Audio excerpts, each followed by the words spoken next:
How do you design one of the most advanced ERs in the country? At Parkview, we did it by focusing all our attention on you, the patient, by involving doctors and nurses in the design process, by creating quieter, more private spaces, and by leading the region in heart, stroke, and trauma care. This is not your typical emergency room. It's Parkview. In an emergency, isn't this where you'd rather be? Parkview, your partner in health.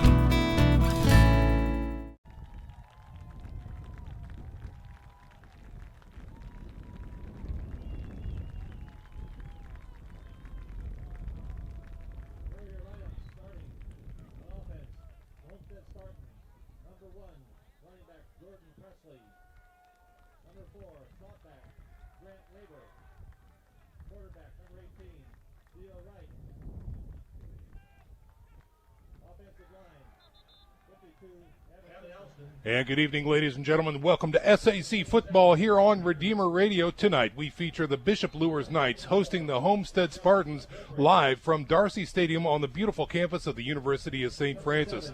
Before we begin tonight's broadcast, let's send it back to the station for an opening prayer. In the name of the Father, and of the Son, and of the Holy Spirit, amen. Let us pray. As we gather in your name, O Lord, there are so many things for which we are grateful, for you have created us in your image and likeness, and you have filled us with gifts and talents and abilities. We thank you for the gifts that you have bestowed upon these athletes, their coaches, their parents, and their supporters. We ask you to bless this contest in which we show forth the beauty of creation by using our talents wisely. Help us always to use them for your greater honor and glory in a spirit of fairness and competition, so that this game may truly be a way of bringing to the world an awareness of you who are Lord forever and ever. Amen. In the name of the Father, and of the Son, and of the Holy Spirit. Amen. Thank you very much for that opening prayer. Ladies and gentlemen, welcome back to live action here from Darcy Stadium with Mark Watts. I am Sean McBride, joined on the sidelines tonight with the godfather of football, Dave X, and our associate executive assistant producer, Mr. Nick Gray. And we are waiting for a real barn burner of a game here, Mark Watts. It is the Bishop Luers Knights coming into the contest at 1-1, facing an undefeated Homestead squad. What do you have for us, broadcast partner? Well, it's going to be a heck of a ball game. Keys to victory, I'll hit these early. Homestead, offensively, they need to run the option with Jaya Wright effectively and with Jordan Presley taking the pitches. If they run this option game, they get this thing going, it's going to be huge for them. Defensively, force Luers to throw the football. Luers has a new junior quarterback starter, Zach Robbins, and he's going to be untested, first starting game. Their senior quarterback, Nieves, he's out with an injury, not a season ending, but he's out tonight with an injury. So Zach Robbins gets the call. Luers, defensively, be physical. They just need to step up being physical and get a little tougher and defend the option, especially the quarterback. And offensively, they need to sustain drives, Sean. They cannot rely on the big play all the time. They've got to just force Homestead's defense to be on the field and get some momentum just running the football. So I think those are the keys tonight. All righty. Well, again, ladies and gentlemen, we're broadcasting live from Bishop Darcy Stadium, Kevin Donnelly Field, here on the beautiful campus of the University of St. Francis, overlooking Mirror Lake. And right now, it looks like we are going down soon to the ceremonial coin toss, as the teams are now taking the field on their respective sidelines. The Homestead Spartans tonight wearing the white jerseys with blue pants and, of course, that signature yellow helmet. And then, of course, the Bishop Luers Knights wearing all black, their new uniforms this year, with the white numerals. And it looks like the team captains will now be escorted back to the middle of the field for the ceremonial coin toss. We do have the godfather of football down there on the midfield stripe. Hopefully we can get him mic'd up and listen in on the coin toss here. Let's go down to the middle of the field. All right, guys, here we go. All right, guys, hold your thing until the end. We've already introduced ourselves, guys. Okay, we might reiterate just a little bit. Captains, you're out here to control your team. We have good sportsmanship all the way around. We all have a good time right now. Anybody gets in trouble, captains, take care of it and help us out, and then everybody has a lot more fun, right? Okay, fellas, at our pregame here, we had on our flip home team, you did win the toss and you deferred the toss, right? And visiting team, you did then elect to receive the ball, correct? And then home team, you elected to kick towards the scoreboard, correct? Yes, sir. Okay, any questions before we go, guys?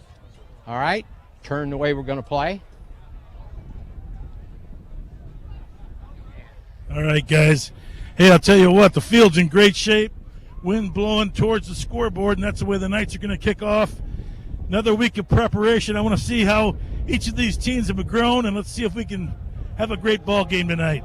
Good call, Godfather. Thanks very much for getting that report to us live from the field, Dave X. And so, again, Bishop Luers will be kicking off left to right on your radio dial as the Homestead Spartans prepare to receive. And it looks like it might be time for the national anthem, so we're going to go ahead and tune in as well as we get a sideline microphone chirped up and listen into the national anthem.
Here we go, ladies and gentlemen. A beautiful, beautiful rendition of the national anthem here at Bishop Darcy Stadium.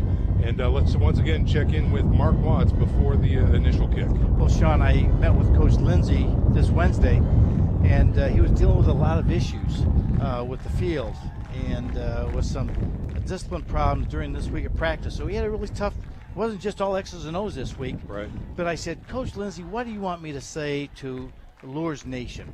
And he thought about it. He looked at me. He goes, Mark, could you just tell Luers Nation that if a person is big, does not mean he's ready for varsity football? And that's all he said. He kind of smiled, but it was like, get that. He had to get that one off his chest. He says sometimes people see big kids and they think they're ready. And Friday night's a different ball game. We all know that. Yep, great call there. Absolutely. Peyton Howe on the field for the Bishop Luers Knights. Ball getting teed up at the 40. And it looks like number 10, Christian Kennedy, back deep, along with scratch that, sorry about that, for the Homestead Spartans. Jordan Presley back deep, along with Cameron Shannon, to do the receiving jobs for the Spartans. And they're two speedsters. So that they are. Luers is really going to have to help.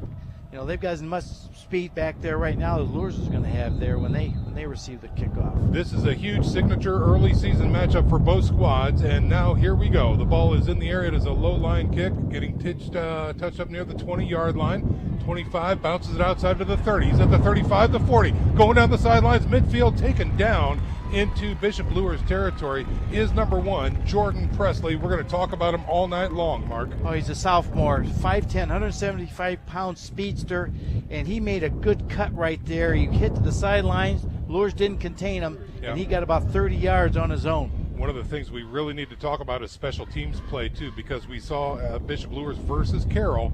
The short field does not favor the Bishop Luers Knights whatsoever. And we start again. It was the same thing we saw at Carroll. Yep. They're inside Luers territory, probably in 4-down territory right now.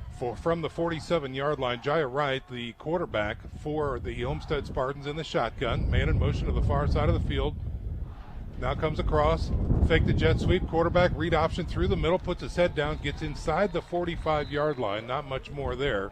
So we'll call that a gain of 3 for the quarterback. He'll explain this read option. What the quarterback does, he fakes it either to the running back or the slot back going in motion. He's reading the defensive tackle, and if the defensive tackle takes the dive back, then he's going to keep it. If he doesn't take it, he's going to give it. So this is kind of, we're going to be seeing, this is their main play in this offense. 2nd and 7 now. Here's a snap. Again, another read option. Give it to right through the middle, and he is gone. Presley breaks through the linebacker core, gets nailed at about the 32-yard line. More than enough for a first down for the Homestead Spartans. That was just a short trap that Luers has been having a hard time with. Yeah. Wayne had some good yards last week on it, and that was just a quick, short trap. No huddle offense for Homestead. From the shotgun on 1st and 10 at the 32. Now they step back, look to the sidelines, get the play. He barks out the audible. Plenty of time left on the clock. Jai Wright is a junior quarterback. Here's a jet sweep. No, again, quarterback keeper through the middle. He's got some room. Running roughshod into the linebacker core again. Gets down to about the 21-yard line. He's going to be very close to a first down. Again, just the same basic play. And we just have to talk about the big uglies, as you would call them, up front. Yep. Mickey, Bilberry, Purley, Elston, and Peters, they average 6'2", 273. With Eric Peters, the 6'3", 310-pound senior. All seniors up front. So this is the strength of Homestead's offense right there, those big 5 seniors. 1st and 10, just outside the red zone for Homestead now. They're moving right to left on your radio dial. Here's a snap. And again, they give it to Presley. Gets hit right in the middle of the line. He falls forward to about the 19, maybe the 18-yard line. Looked like number 33 on the stop there, Mark, for the Bishop Luers Knights. Herman Black. Herman Black the third, the 5'9", 217-pound senior, stepped up and did a good job there. So that is another gain of 3. They take it inside the red zone. Ball resting in between the 18 and the 19-yard line for Homestead. Brings up a 2nd and 7. This is their first drive for the game. Tight end switches from the right to the left side. Here's a snap. Again, give to Presley. End around, left side, looking for a seam. He gets wrapped up near the 15-yard line, driven back, and a host of Knights bring him down. Carter Gilly, number 3, forced really well, took him on, broke down. Presley had no place to go. Yeah, great pursuit angle that time. Made the initial hit, and his friends were coming. Limits the gain. Brings up a 3rd and 4 now from the 15-yard line. This is what Luers wants them to do. They need them to throw the football. Yeah. And that field position we saw early, again, it hurt Bishop Luers in this first drive. On 3rd and 4 from the shotgun, Giant right again. Man in motion behind him. Fake play action. He rolls out. He's got pressure. He steps up, breaks contain. Now he's hit, and he goes down. Huge sack for the Bishop Luers Knights. Wow. Okay, Sean, you've got 2 downs to get 5 yards. You've been going, and sometimes you just outthink yourself. Yep, that's exactly right. And right there he did. He faked that play, but instead of reading the option, they brought the tight end across the formation, and Luers just had really good pressure on him. Trey Underwood with the sack that time, sacking him back at the 22-yard line. And now the field goal attempt coming on here for Homestead. He will be kicking into the wind now. This will be interesting as Noah Nepper, number 3, comes in for the chip shot. He's going to be kicking from the 29, so a 39-yarder. It is up, it is angling, just makes it. So the opening drive for Homestead is good, and they finish with a field goal with 8:09 to go here in the first quarter. We're going to step out for a 30-second break. You're listening to SAC Football on Redeemer Radio 106.3 FM. Make a difference in your life and others by joining. Every great team has focus and talent, and at Parkview Sports Medicine, our focus is on you. From performance training and nutrition counseling to orthopedic surgery, athletic rehab, and more, Parkview Sports Medicine's got you covered. You can trust us to bring together today's top experts in sports medicine to improve the performance and treatment of athletes like you. Go to parkview.com/sportsmedicine to learn how we can help you and the athletes in your life be your best. Parkview Sports Medicine. Upgrade your game. We are back to live action here at Darcy Stadium, where the Homestead Spartans take their first drive and hit pay dirt with a 39-yard Nepper field goal here, bringing the score 3-0 with 8:09 to go here in the first quarter. And now Nepper again prepares to kick this one away from the 40-yard line. Let's check in with the Godfather while we have a moment. No, they did hit pay dirt, but I'll tell you that 3 points, they very well could have had 7, so the 3 of the Knights have got to be tickled to death. Yeah, I think you're absolutely right, Godfather. From the 40,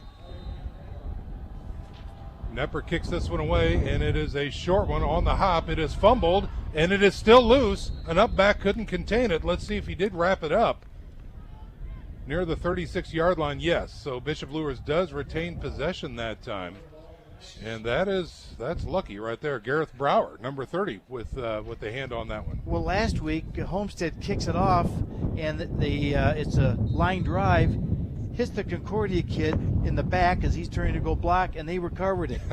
So Homestead's, they're doing it right here on this kickoff team. Here we see the first look of the Zach Robbins offense for Bishop Luers under center with a single setback. Here's a give to Charlton around the end. He breaks one tackle, gets out there to the flats, and not much more. So they do a good job of stringing that one out. They'll have a small gain of, looks like 2, up to the 39-yard line. Different look for Bishop Luers tonight. 2 tight ends, 2 wides, and one up back. So they're going with 2 tight ends, trying to get a little more balance. That's what that formation gives you to see what they can do. That was the stretch play. Again, Zach Robbins, the backup quarterback. He is a junior, checking in at 5'11", 180. 2 wideouts to the left, single setback. Draws the defense off with a hard count there. And let's see if that sticks. Good discipline by Bishop Luers right there. Yeah, there's a quick 5 yards. I've got to give Zach Robbins credit. I mean, you could just see he was working it. He was a hard count. You could see his head moving down. Yeah. And it worked, got him. So, boy, that's an easy 5 yards. Yeah, free 5 yards for Bishop Luers now. It comes down to 2nd and 3 for the Knights. Ball resting at their own 44-yard line. Here's a snap. Again, give to Charlton. There's a counter tray through the middle. He is gone. The 50, the 40, the 30, the 20. He's got one man to beat. Makes a move, an ankle breaker, and it is a touchdown. Once again, Jalen Charlton gashes another defense. This time, a 56-yard run for Jalen Charlton, and the Knights are on top. It was right off tackle. There was a good hole there, and it was about he gets to the numbers quickly, and he just turned on the jets. And the Homestead kid had an angle on him. Oh, yeah. And it wasn't even close. No, not at all. Wow. Man, that kid is fast, especially on field turf. Good heavens. Peyton Howe in for the PAT. Gilly on the hold. Here's the snap. It is good. The hold is good. The kick is up, and it looks good from here, and it is. 7-3 now is your score. With 7:04 remaining in the first quarter, we're going to step out for a 30-second break. You're listening to SAC Football on Redeemer Radio, 106.3 FM. Successful coaches make changes to succeed by calling timeouts to make needed adjustments. For it's clear, no change equals no change. This is David X with Union Savings Bank in Fort Wayne. I started mortgage lending in 1988. Since then, I've been trusted by thousands of area homeowners. I offer low closing costs and great rates on home lending so you can save big money both up front and over the life of your loan. Make a change for the better when purchasing a different home or refinancing to lower your payment. Call timeout, get your mortgage statement in hand. Call me anytime for your free mortgage checkup. And make sure you compare. Call David X, 418-6191. Member FDIC, Equal Housing Lender. Football fans, Holy Cross College is proud to bring you the first quarter of tonight's game. Holy Cross College is an affordable Catholic college offering a life-changing, life-affirming education and is closer than you think. Just 2 hours away, so you can search for them on the web at Holy Cross College at Notre Dame. Holy Cross College, our first quarter sponsor. Well, again, with 7:04 to go, 7-3 is your score. A 56-yard run again by Jalen Charlton puts the Knights back up on top. And now they're preparing to kick this one away and give Homestead their second opportunity of the game here. Sean, real quickly before they kick this off, I think that penalty was huge. Yeah. 2nd and 3, let them run that play. That's exactly right. Here is Howe's kick. They angle toward the sidelines. Presley has it at the 15, the 20, the 25. He breaks it. He's at the 40. He's at the 50. He's got one man to beat. They do not knock him out of bounds. He's streaking down the sidelines, gets pushed, sees on his feet, and tumbles into the end zone. Homestead answers. Homestead answers on the very next play. Jordan Presley, an 85-yard kickoff return for touchdown. Mr. Charlton, you think you could do it? I can do it right back at ya. Wow. Boy, did he turn on the Jets. That he did. He kept his feet. He got hit 2, maybe 3 times. Kept his feet, kept his angle, and used the sidelines as a benefit, and he streaked down the field and scored 6. Jordan Presley. As a coach, here you are. You're saying, okay, we're going to squib it to the right. Yeah. You know where you're going with it. Yep. And how they can take it that way for a 6 touchdown. That will drive coaches crazy. Yeah. Wow. The PAT here. The kick is up, and it looks good, and it is. So the Bishop Luers Knights had the lead for moments. One play that they led here in the first quarter, but not anymore. The score is now 10-7. Homestead on top. We'll go ahead and keep it right here. Send it down to the sidelines, and let's see if Nick Gray has any scores or updates for us, early scores from around the SAC or around the area. It is early, but we do want to check in with Nick. Well, you know, guys, I've always got something to say, so just talked with Joe Wharton over at Bishop Dwenger. Bishop Dwenger jumped up real quick on Southside 7-0, and then Woodland did score on Heritage, and they're leading that one 6-0. So back up to you guys. We'll look forward to checking in with Nick throughout the contest here. Gives you scores and updates from around the area. But remember, folks, you can follow us on social media as well. We're on Facebook, Instagram, and Twitter. Redeemer Radio Sports on Twitter. We are at 1063 Sports. So, again, join the conversation. Follow us on social media here at Redeemer Radio. Let's check in with Dave X. Hey, guys. You'll notice on that first kickoff, very similar action took place. The kicker made the tackle, Peyton Howe. This time he tried to make the tackle, couldn't get it done, and then another Carter Gilly tried to push the runner out of bounds. Not going to happen. Not going to happen. Yeah, Presley, he's impressive. He is very impressive. We talked about it early, and even on Tailgate Talk, we're going to talk about him quite a bit tonight, and early on. It's true, Mark. We talked about the big plays and the speed, and we are seeing it right now. Yes. Even when you squib kick it. Yeah, that's exactly right. You bet. Okay, so here comes Homestead to kick this one away, again from the 40. This time it is a low bouncer, and it's covered up with no return that time near the 32-yard line. And that's where the Bishop Luers Knights will take over. Now the difference, what Homestead did there with their squib kick, they just kicked it end over end, and an up back is going to get it. Yeah. When Luers did it, they kicked it kind of past the first 5 and then the 3 people, so Presley could get it. Yes. So Luers, if you're going to do that, kick it at some lineman. Got to go shorter. Because he's going to do it.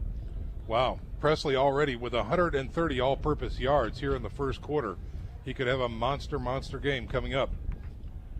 Here's Bishop Luers. Quarterback under center. Single setback. Give to Charlton through the middle. Counter try. They don't find much there. A swarm of tacklers gets him after a gain of 1, maybe 2 yards. Just right up the gut there, and the line: Tico Brown, Ian McClendon, Brett Trevino, and Aaron Nizwecki did a nice job there. And Tico Brown is a man. Yeah, that he is. We've got 2 outstanding defensive tackles: Trey Underwood for Luers and Tico Brown, 6'2", 270 junior, and we saw him last year do a lot. Yes. Absolutely right. Okay, so here's Luers from the shotgun now, man in motion, and it is an end-around jet sweep to the right side. That is Deshaun Bussell on the carry. He gets north of the 35 to the 36, and not much more there, so really a small gain of 2 maybe, and that's going to bring up a 3rd and long for the Knights. Bussell is a heck of an offensive weapon. Coach Lindsey's trying to get him some touches. He didn't have many touches last week, so there was just, he put him in motion. It was basically just a sweep to the right. Hopefully Bussell could get outside and use his speed, but Homestead did a really nice job of containing him. Yes. Well, and again, that Homestead defense is really a lot different than what normal SAC defenses look like. Well, they were last year, and then they went to a 4-man front. So they've kind of had to go to the 4-3 instead of the 5-2.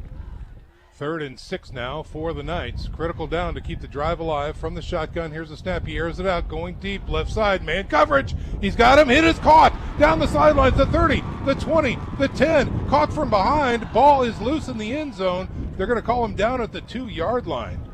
What a huge throw and catch that time. Jordan Brooks, number 2, beat his man. He had the bubble. And how about Zach Robbins putting the ball out there that deep? What was nice about that throw, he led him properly. He didn't try to throw it on a line. It was a post corner, and he just threw it up there and let him run under it. Yeah. Nice job for the new quarterback for Luers. 62-yard gain that time. The connection between Robbins and Jordan Brooks sets up the Knights first and goal from the 3-yard line. Here's a snap, give to Charlton through the middle, puts his head into it, touchdown. The Bishop Luers Knights answer. Wow, what a game so far. 4:56 remaining here in the first quarter, and already 13-10 awaiting a PAT. Goodness sakes alive. Yeah. Our first pass for a touchdown. That's right. So we've seen a little bit of everything here tonight. We've seen a long run by Charlton. We've seen the kickoff return from Presley. Yep. And we see a long bomb to Brooks and an easy score. Here is Peyton Howe in to kick the ball for the PAT. Snap is good, the hold is good, the kick is up, and it is good. 14-10 now as the Bishop Luers Knights take command here with 4:56 to go in the first quarter. We're going to step out for a little 30-second break. Stick around, folks. You're listening to SAC Football here on Redeemer Radio 106.3 FM. Diamonds are a girl's best friend, and diamonds are forever. And since 1988, Peter Franklin has been bringing you the finest diamonds imported from overseas diamond cutters. Peter Franklin Jewelers. Jewelry created from concept to completion by our master goldsmiths on staff. Peter Franklin Jewelers, with 3 locations to serve you: New Haven, DuPont Road, and Angola. Remember, it's not just jewelry, it's Peter Franklin. Bishop Luers football fans, reminder here, Saturday, October 1st, it is time for the 2016 Luers Men's Night Smoker Party, sponsored by Union Savings Bank and the godfather of football, Dave X. 7 p.m. until midnight with Notre Dame on the big screen, all kinds of fun. For more information, give Brett X a call and tickets at 341-8510. That is the Luers Smoker. Put it on your calendar right now. Saturday, October 1st, in the tent outside of the Bishop Luers gym, 7 p.m. till midnight. Sponsored by Union Savings Bank. Well, let's see where they kick it this time. It'll be interesting. Presley wants it, I'll tell you that. And here it is. They're going to kick it right to Presley. They're going to drive him a little bit deeper. It's off his hands. He goes back to get it near the 7-yard line, picks it up off the turf, looks for some room. He's going to the outside, far side of the field. He's got a seam, gets past the defenders, but now gets wrangled down just shy of the 30-yard line. Someone had a shot on about the 12-yard line and missed him, and boy, that was a huge missed tackle. That it was. Well, that time they kicked it a little deeper. He was expecting short, so he was up, Mark. So it went over his head a little bit, and that caused him problems. So here again, Bishop Luers in a much better position here on defense as Homestead takes over 1st and 10 at their own 29. Bishop Luers in their 4-3 defense. Homestead split out. Jai Wright in the shotgun with a single setback. That's Presley. Trips package to the left side. Looks over to the sidelines, get the play. And here's the snap. Quick screen out to that side, and it is caught and immediately hit, and no gain that way. Who's that, number 30? Is that Brower? Yeah, that's Brower on the stop. Hit immediately that time. Gareth Brower doing a great job of an open field tackle there.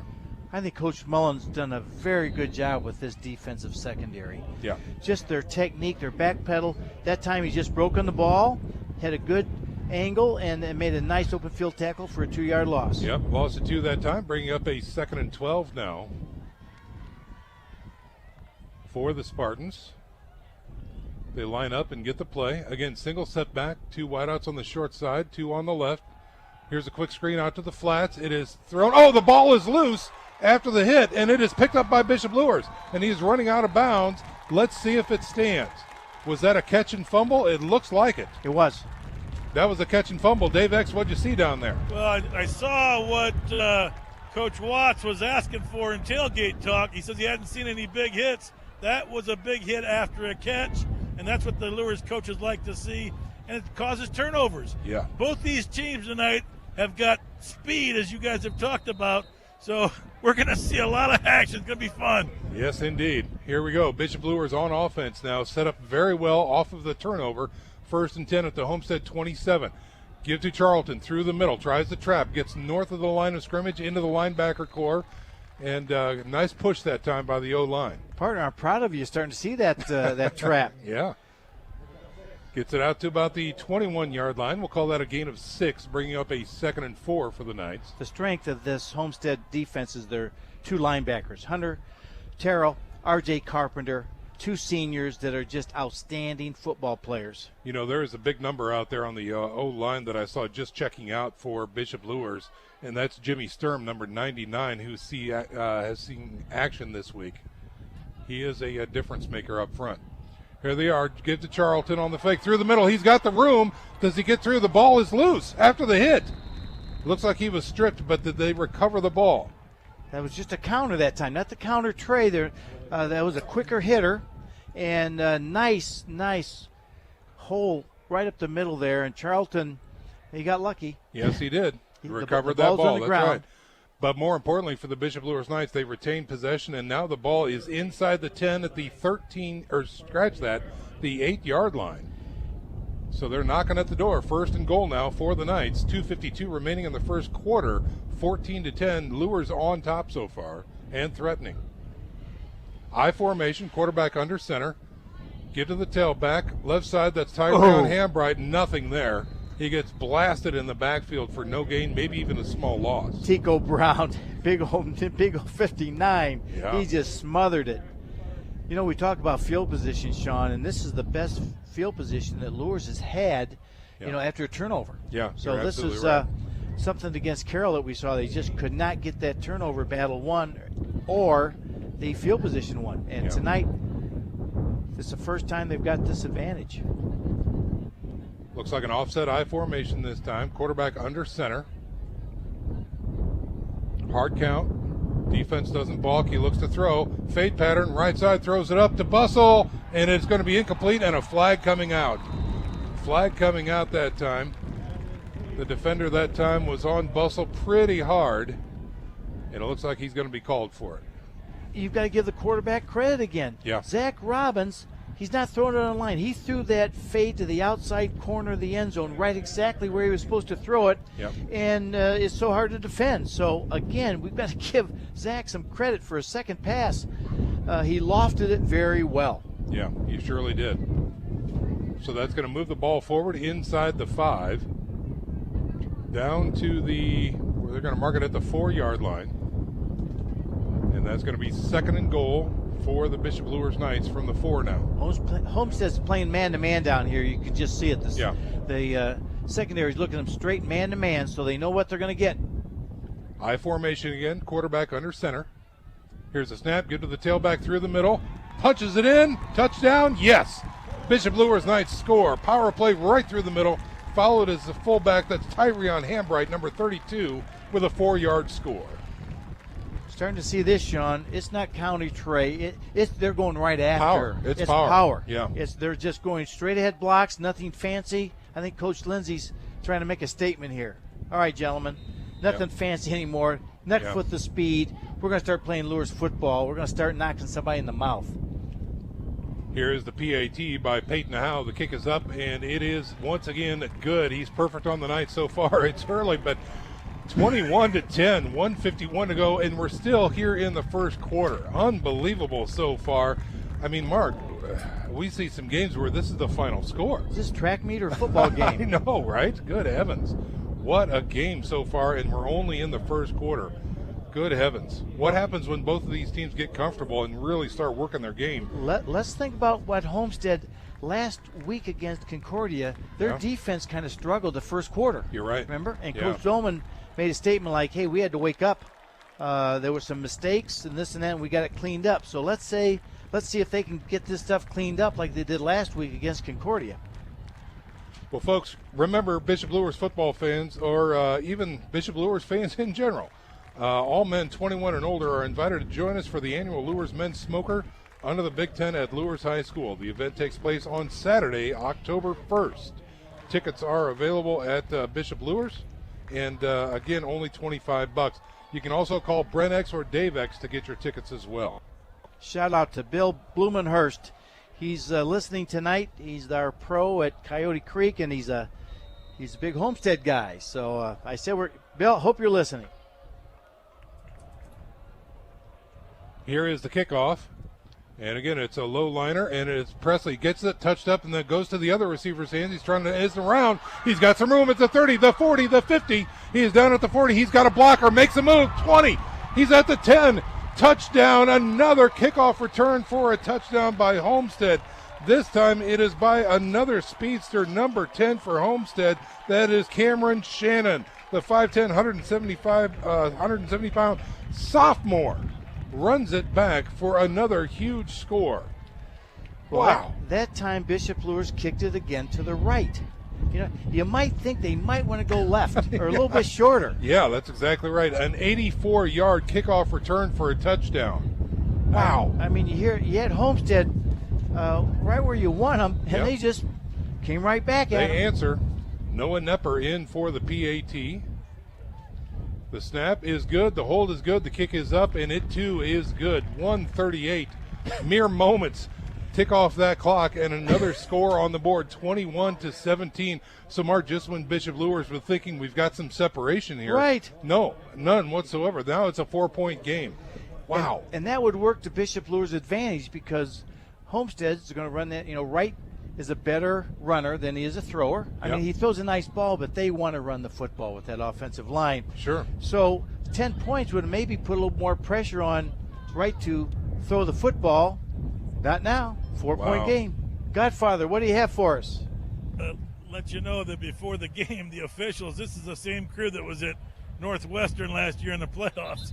They said, I hope we don't have a game like we had against Northwestern. I think it was 78-59, and here we grow again. That's exactly right.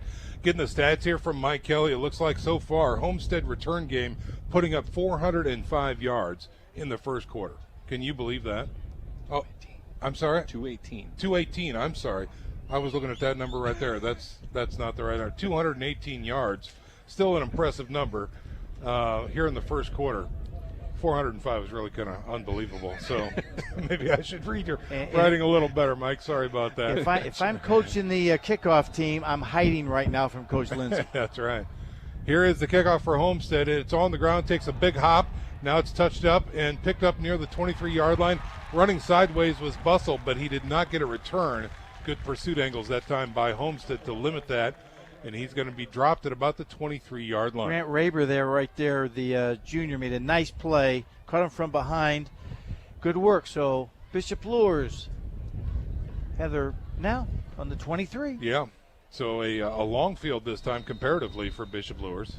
Again, they were able to score off of the turnover. And now let's see what they can do if they can sustain a nice long drive here with 1:33 to go in the first quarter. We should also remind the listeners that Bishop Luers they're going left to right, they have the wind. Yeah. So that's helped them this quarter. Good point. Zach Robbins under center, single setback, double tights, two wides. Here's a snap through the middle, nothing there for Charlton as he tries the middle of the field.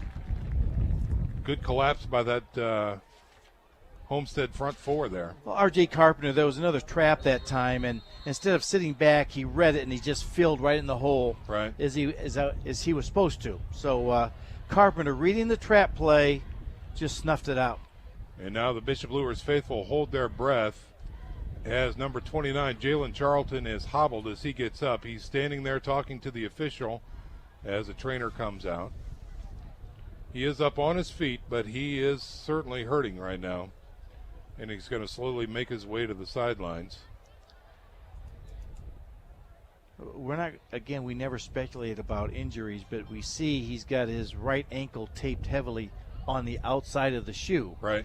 And he's walking gingerly on it, so he might have just tweaked that ankle a little bit more. Looks like we might have a timeout on the field here, folks, which gives me an opportunity to remind you to join today's Catholic newspaper for a night of golfing, business networking, food, and fun on Thursday, September 15th at the meet and greet event taking place at Coyote Creek Golf Club from 5:30 to 7:30. That's September 15th from 5:30 to 7:30. Bring your business cards and your best putting game. Admission is $10 and RSVPs are appreciated. You can learn more information at www.todayscatholicnews.org or find the event on Facebook. Better yet, just call Tess Steffen over at Today's Catholic, and she'll take good care of you there. Something we've not seen yet, but Tyrene Hambright, the running back for Luers, looks like he could be running a little wildcat later. Okay. So interesting. We'll start looking for that. He checks in. He's going to be to the right of the quarterback, lined up in a shotgun. 2 wideouts on the short side. 1 wideout left. Here's a snap, little low. He's looking to throw. He's got some pressure, rolls to the right, guns it up there, lofts it. Another flag comes out as he was going for Deshaun Bussell. And I think Bussell might have been hampered in his route. Looks like Carson Cox has got the old, I didn't do anything, I didn't touch got him. The hands up, yeah. Hands up, the palms up to the sky. What are you talking about? Yep. Homestead last week, they ran 2 deep zone, and they ran man-to-man, and they really changed their defenses, I thought, very effectively. Right now, they're just playing Luers man-to-man. You can just see it. They've not gone into any zone, and they feel that their corners can handle Luers' wide receivers one-on-one. Well, that's a second penalty against that Homestead secondary right there. This was defensive holding. They moved the ball north of the 30 out to the 33-yard line. Another penalty that hurts Homestead on this drive. That's right. Hurt him in the first drive, too. Trips to the left this time, single wide out to the right, and a single setback. As Zach Robbins has the ball, little draw play through the middle. That's Hambright, breaks 2 tackles, gets out past the 40, and wrestled down near the 44-yard line. Good adjustment by Luers' offensive line. Homestead went with their defensive tackle over the center, and they picked it up. A little tweak with Homestead. Luers picked it up with a nice gain by Hambright. He's got speed, too. That he does. Absolutely right. This is a fast track for both teams here, and it is on display here at Darcy Stadium. Under a minute to go in the first quarter. 1st and 10 for the Knights. Here's a snap. Give to Hambright again. Left side. Uh-oh, nothing doing. He ran right into Tico. And Tico said hello. Oh, my goodness. You know, I think tonight we're just going to say, we're not going to say Tico Brown. No. We'll just say Tico. That's right. 6'2", 270 junior who is a stud. Yeah, I'm telling you. That's all there is to it. And we saw this kid play last year, and my goodness sakes, he just snuffed it. Loss of 2 on the play, and that may do it. They might have to get one more play off here for the end of the first quarter here. Luers will have the win. This will be the last play. Let's see if Coach Lindsay puts it up with that win the advantage. On 2nd and 12, quarterback in the shotgun, twins left and right, single setback. Here's a snap. He's looking to throw. It's a draw play through the middle. Jailbreak screen. Deshaun Bussell has it going to the right side. Caught from behind, wrangled down near the midfield stripe. And that will do it for the first quarter. Okay, 21-17 is your score. Bishop Luers clinging to a 4-point lead. When we come back, they're going to swap sides of the field. And we're going to have second quarter action here from Bishop Darcy Stadium. Stick around, folks. You're listening to SAC Football on Redeemer Radio, 106.3 FM. Redeemer Radio gladly thanks Dr. Mark Stoner, a St. Jude parishioner, for underwriting a portion of our programming. Dr. Stoner offers comprehensive dentistry for every family member. Dr. Stoner can be found at 9830 Auburn Road. For more information regarding all your dental needs, it can be found on the web at markstonerdds.com or at 260-484-4181.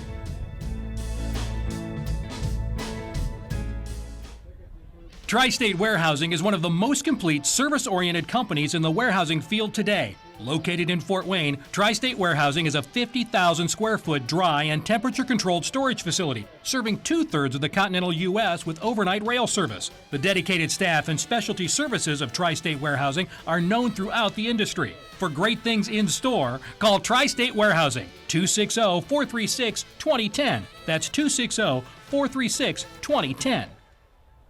Now we are back to live action, ladies and gentlemen. This is SAC Football here on Redeemer Radio. We are broadcasting live from Bishop Darcy Stadium. It is the second quarter action coming up right here, right now. 21-17 is your score. The Bishop Luers Knights on top of the Homestead Spartans. To start the second quarter, Bishop Luers is facing a 3rd and 3 from the Homestead 49-yard line. From the shotgun, here's a snap, give through the middle. That's Tyrone Hambright, finds a seam, spins out of 2 tackles, and gets dropped inside the 40 down to the 39-yard line. That was a nice run, Mark. Zach Starks and Sam West there on the right side, just one-on-one, and he broke through, spun twice, broke 2 tackles, and that was a big play for Bishop Luers. Yes, it was. To keep this drive going, we talked about it. They need some sustained drives. They need to keep Homestead's offense off the field. They started this back at their 23-yard line here, and now they're into Homestead territory down at the 38. Here's a snap, quick screen to Bustle. He finds a seam, gets a break out there, and gets inside the 30, gets dropped at about the 26-yard line. That should be enough. It will be enough for another Bishop Luers first down.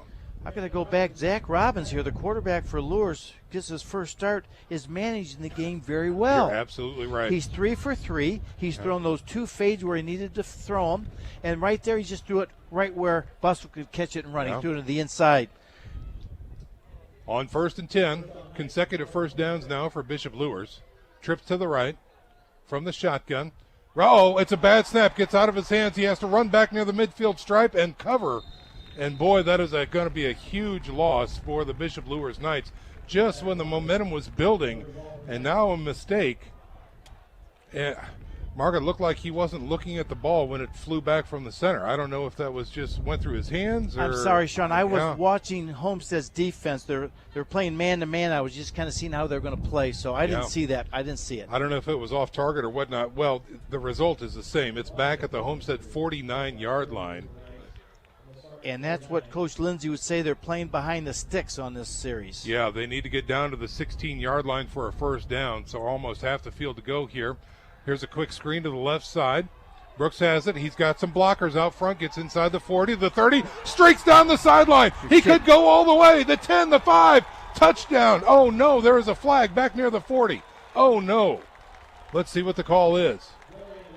Well, that was Gilly. Excuse me. Not Brooks. When the referees aren't going to set up for the extra point, you know what's going on. Yep. Here is the call. Holding against Bishop Luers. Oh, nuts. It's coming back. Well, Sean, we hadn't had a score in about a minute and a half, so right. I figured, okay, here we go. Uh-huh. That's exactly right. Well, the flag is near the 38-yard line, so it happened out there in space. And let's see where they're going to mark this one. Probably back to the 48, so really it's going to be a gain of 1. The touchdown is nullified, and that's exactly where they are going to place that ball, is at the 48-yard line. Oh, that's a tough one. When you play man-to-man like this, you are just looking at your man. Yes. So when someone else catches it, it's not like zone where you kind of can watch the whole field. So it's to Luers' advantage that they're playing man-to-man. If they do make the catch and they break through that first defender, the rest of the secondary, except the free safety, is at a little bit of a disadvantage. 2nd and 32 for the Knights now. Here's a snap. They fake. They go to Tyran Hambright through the middle. They fake the screen out to the left side with a trips package out there and give it right up the gut. Nice push that time by the offense, but still a whole lot of yards to go. He's going to be dropped at about the, the 43-yard line. Stop with Brett Trevino that time, the 5'11", 230-pound senior for Homestead. Under 10 minutes to go here. 21-17 is your second quarter score. Bishop Luers on top by 4 over the Homestead Spartans. 3rd and forever now for the Bishop Luers Knights. Trips package to the left side, 1 wide right. Here's the snap, quick screen. Bustle has the ball, looking for a block. He finds the block. He's got speed, gets a big push inside the 35 and down to the 34-yard line. The other thing, Homestead will say we'll give you 10 or 15. Sure. We don't want to give you the first down. If we'll give you 10, you still have the ball on the 32-yard or 34-yard line. Yep. So good play by Homestead. Let them throw in front of you. You'll take that one right now. Just no big play like what happened last time. Yeah, that's exactly Gilly. right. But again, this Zach Robbins, this junior quarterback, very impressed with his mechanics and his decision-making ability, firing some strikes out to the flats. And, of course, this is 4-down territory. Ball resting at the 29-yard line, or scratch that 34-yard line, excuse me. Here's a snap on 4th down, looking deep, throwing over the middle, and that's going to be an incomplete pass. He was going for Deshaun Bustle on the streak pattern, and no flags on the play. Bustle did not show up at the ball. He and the defender were down on the turf, and no call. That was a good no call, Sean. Yeah. Yeah. Their feet just got mixed up. They were both kind of turning and looking for the football. So good no call. The bad snap really hurt Bishop Luers. Yeah, it sure did. And it here we killed the go. drive. It killed the drive. So Yep. Homestead's back on the field on the 34-yard line. Let's see if they just try to get this option working right now and see if they can take it right down the field. Jaya Wright, number 18, is the quarterback. He's in the shotgun with a single setback. Gives to Presley, looking for some room in the middle. He'll find nothing. Chance Richard, number 41, is right there and stuffs him. Bishop Luers linebackers are filling. Yeah, boy, you're absolutely right. Richard came in there and just read the play and just blew it up for a 1-yard gain. That's a good linebacker fill for Luers. See, Bishop Luers with a 5-man front. No, okay, we got a split. So a 4-man front there. But the linebackers have been more active, Sean. Yeah, you're filling than not right. just sitting. Yep. Here's a snap on 2nd and 10. End around. Presley looking for a block. He doesn't get it. He is upended near the 38-yard line. So he will have some positive yards. But it's not going to be 3rd and short coming up. It's going to be 3rd and 5. Justin Gaston, the sophomore of the Gaston clan of Bishop Luers, made the stop as a sophomore. And that was just a good stick. Everywhere you look, Mark, there is speed on this field. No question about it. We talk about names like Gaston as well. On 3rd and 5, man in motion. Jet sweep, end read, and the quarterback keeps it. He will have enough for a first down. That is that read option, Mark, and it was executed very well right up the middle, out to about the 47-yard line. Luers looked like they were a little miscombobulated, so to speak. They couldn't get lined up right, and they were never really set for that play. Right, exactly right. But they're used to Homestead looking to the sidelines. He calls the plays. Coach Zolman does, or his offensive coordinator. And that time they just came up and ran it. Yeah. So they caught Luers kind of looking. 1st and 10 for the Spartans at their own 47-yard line. Again, man in motion. They fake it to him, and it's going to be a draw play through the middle. Presley has it, finds some room, gets north of the midfield stripe, and gets into Luers territory down to the 46. Luers being a little more aggressive. Dom Easley came in on a stunt, guessed wrong, went outside.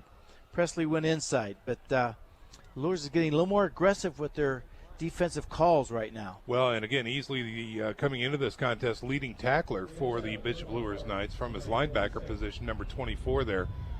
Kid knows how to play Luers football. 2nd and 3 now. Here's a snap. Again, give to Presley, looking for some room. He's going to get to the stick. Will the mark give him a first down is the question.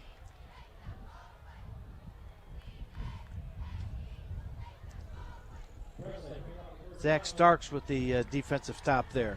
Just enough for another Homestead first down, so they keep the drive alive and move the chain. 6:40 to go here in the first half. 21-17 is your score. Luers on top, at Homestead putting together a nice little drive here. Boy, you've got quite a I'll talk about it here in a minute. From the shotgun on 1st and 10. Here's a snap again. Give to Presley, looking for some room, dancing through the middle, finding a seam. He'll fall forward for a gain of 4, maybe 5. So we've got Zach Starks from Bishop Luers playing defense, 6'1", 282, against Jeff Bilberry, 6'4", 290. So we've got some beef out there going at it. Darn right. We'll call that a 2nd and 6, gain of 4 that time on first down for the Homestead Spartans. This was the drive Homestead wanted to put together. That's exactly right. Little wingback dancing in the backfield now, and again, a man in motion coming across. Quarterback decides to keep it. Huge gap through the middle. He finds it, runs into the linebacker core. Will have enough for a first down. That's Jaya Wright, the junior quarterback, moving the chains again for the Homestead Spartans. He is just a great athlete. He is. You're absolutely right, He just Mark. runs well. He's in the 4th gear, about the 2nd step. Reads really well. That's the strength of this kid right there, his athletic ability, and he's showing it right now on this drive. 1st and 10 again for Homestead. Here's a jet sweep to the left side.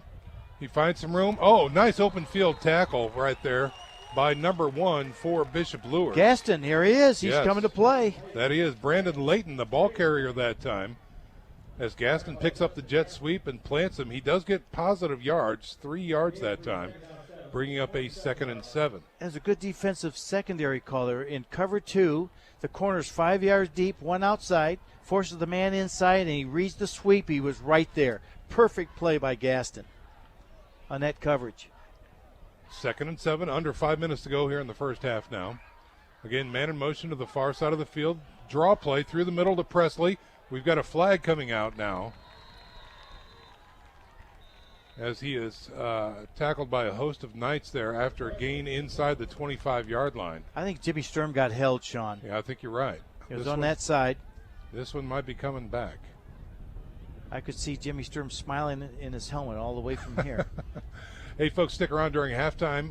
Not only will we have our normal halftime presentation, but we're going to check in with one Mr. Joe Wharton, who is actively monitoring the Bishop Dwenger game versus Southside tonight. Gentlemen, we haven't had a score in about 8-9 minutes. What's I know, going right? on here? Yeah. We haven't had a score in the second quarter.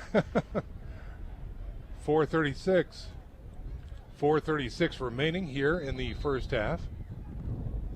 That penalty was against the Homestead Spartans. That's going to bring up a 2nd and 12. Ball now resting at the Bishop Luers 32-yard line. Right from the shotgun. Immediately rolls to the left. Quarterback keeper end around, looking for a seam. He found it. He gets hit by Deshaun Bustle, the corner, and driven out of bounds. No, they're going to keep the clock running inside the 25 down to about the 22. That was just a direct snap. Student body left sweep. Yeah, that's not exactly trying to right. fool anybody. They get those big linemen, especially on the left-hand side there. Mickey and Bilberry got out in front. Trevin Taylor with a good block out there and picked up a large gain. They're in 2-down territory. Oh, they surely are. Yeah, that's not enough for a first down. 3rd and 2 now. But you kick it, you're within 1, and they've got a good kicker, so let's see what happens. Lots of time left here. Let's see what they do on 3rd and 2. Motion again to the right side. Fake it. Quarterback decides to keep it. He's got room. He's into the secondary. He is inside the 10 down to about the 6-yard line. Again, Jaya Wright. Mark, he hits that hole, and he's going 100 miles per hour right now. Yeah, he's got really, he gets to that 4th gear, like I said, quickly. Yeah. And right now, Luers linebackers need to be keen on that kid and see what's going on down there. Godfather, what's going on down there? Well, in the beginning, the linebackers' first series, the linebackers for Luers were not where they needed to be. Then they picked it up like you noticed earlier. Now they're back to their old ways. All right. 1st and goal now for the Homestead Spartans inside the 10-yard line. Here's a snap. Again, student body left. Quarterback keeper looking for some room. He gets wrangled out of bounds near the 5-yard line. This offensive line for Homestead right now, especially that left side. Yeah. Mickey and Bilberry, you know where they're going to go. Yeah. Because they're just really hurting Luers' defensive right side. Under 3 minutes to go here in the first half. Ball resting exactly at the 5-yard line for Homestead, so they are threatening on 2nd and goal. From the shotgun, Jaya Wright, the junior quarterback, has a man behind him. That's Presley. Decides to give it to him. He finds a seam, but he is thrown down inside the 5 near the 2-yard line. So a little gain of 3, and that's going to bring up 3rd and goal with a little test here for the Spartans. Well, you've got a decision here if they don't make it. I think we're going to see Wright go over that left side. He's going to go to the sticks. Student body left has gotten them 2 or 3 yards, and that's exactly what they need now, Mark. So let's see what they do here. Under 2 minutes to go here in the quarter, or in the half, I should say. Again, they sweep to the left side. Quarterback decides to keep it through the middle, dives in, touchdown. Homestead with the quarterback keeper right up the gut. Jaya Wright, number 18, with a score for the Spartans. That was the drive that we thought they were going to try to do. Yes. Of course, you don't have to go drive the length of the field when you can take the kickoff and run it back twice. That's right. Which has happened tonight. So Homestead, nice drive. That offensive line really took charge that second quarter. That they did. Noah Nepper, number 3, in to chip this PAT in. Snap is good. The hold is good. Ooh. And the kick, yes. All right. So your score, 24-21, with 1:50 remaining here in the first half. And we're going to go ahead and send it down to the sidelines and check in with Nick Gray instead of taking a little break here. So again, 24-21 is our score here.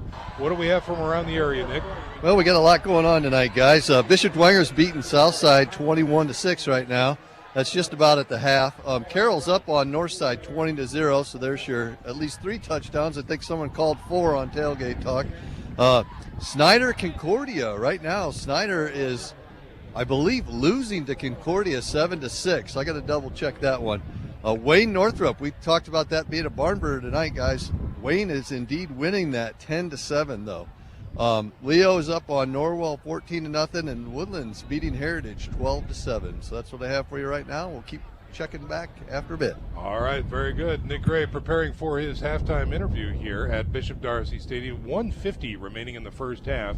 24-21 is your score.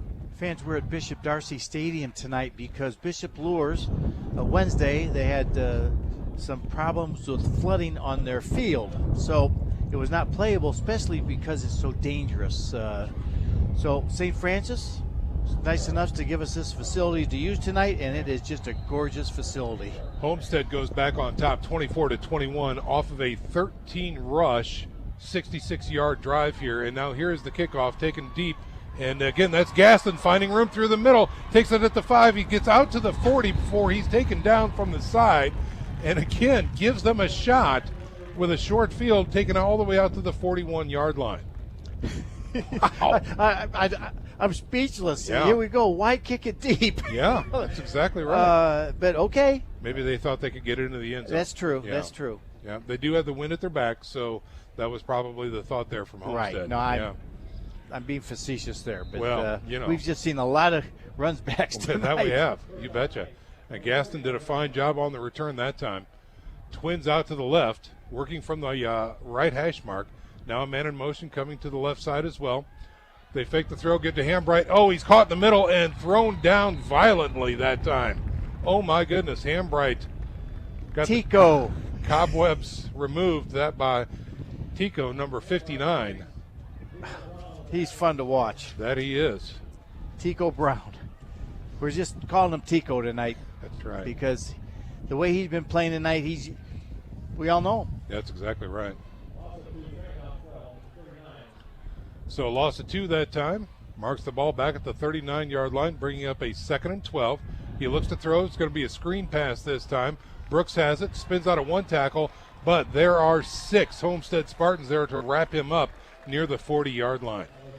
Kind of went to the well one too many times. One of the Luers wideouts missed the block. Yep. And if you miss the first block and the person toward the sideline, the farthest person, then that place is tough to work. Yeah. Under a minute to go here in the first half. 24-21 is your score. Homestead on top of Bishop Luers. All right, so Luers isn't going to do anything fancy here, Sean. No. 35 seconds left. They get the ball at the start of the third quarter. Yep. So let's just let's don't get ourselves hurt. That's what they're thinking right now, Luers is. Again, waiting for plenty of time to come off of that clock. Down to 5 seconds now. And here's the snap. Again, give to Hambright through the middle. Find some positive yards out to about the 46-yard line, and that should do it for your first half, ladies and gentlemen. Nope, Homestead's going to call timeout, make him kick it. Sure, okay. I mean, Bishop Luers has had problems covering kicks. Well, kickoffs anyway. So right. Why not? Yeah. Coach Dolman's going to say, hey, let's let him punt it, and we have one more shot. It's going to bring up a 4th and 6 with 9.4 seconds remaining in the first half. And, folks, just a reminder that Hubcap Express is the expert in run-flat tires and plus-size fitment.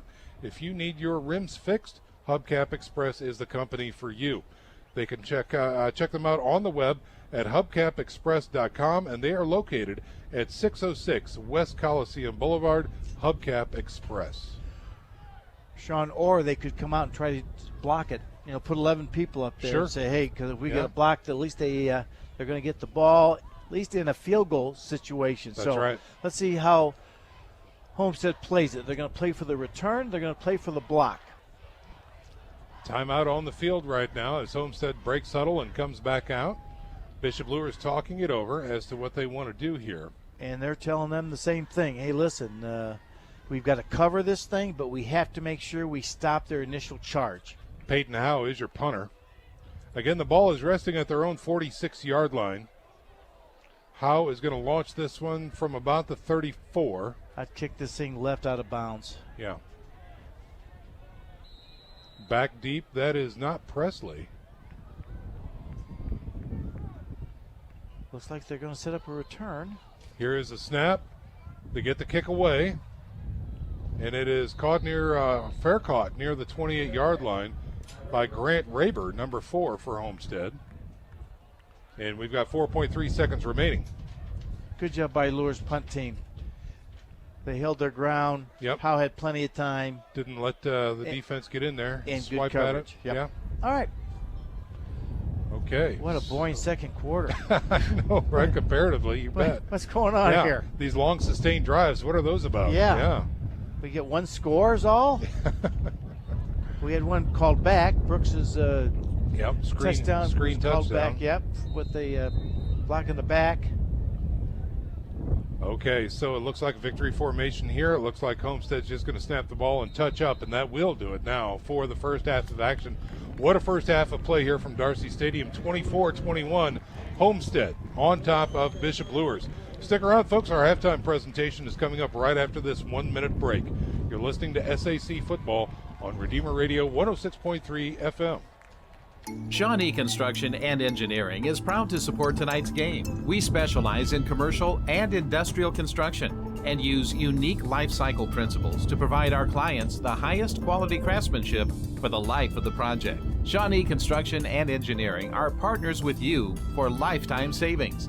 We can be found at ShawneeConstruction.com or at 260-489-1234. That's 260-489-1234. Illumination Solutions is a family-owned and operated business that specializes in LED low-voltage landscapes and holiday lighting for homes and businesses. And now we introduce our new business called The Mosquito Doctor that specializes in mosquito barrier and event spraying.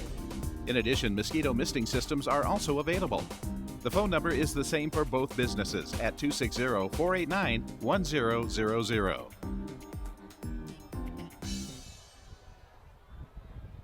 Think of Briscoe Dentistry for your family's dental care. Dr. Todd Briscoe and team know that your body is more than just teeth and gums. Your oral health affects the performance ability of your entire body. And on the field or court, you want your body to perform at its best. So trust Dr. Briscoe and team to provide the ultimate in preventative, periodontal, orthodontic, restorative, and cosmetic dentistry. To optimize your body's performance, contact Dr. Briscoe at 260-486-9950 or on the web at briscoedentistry.com.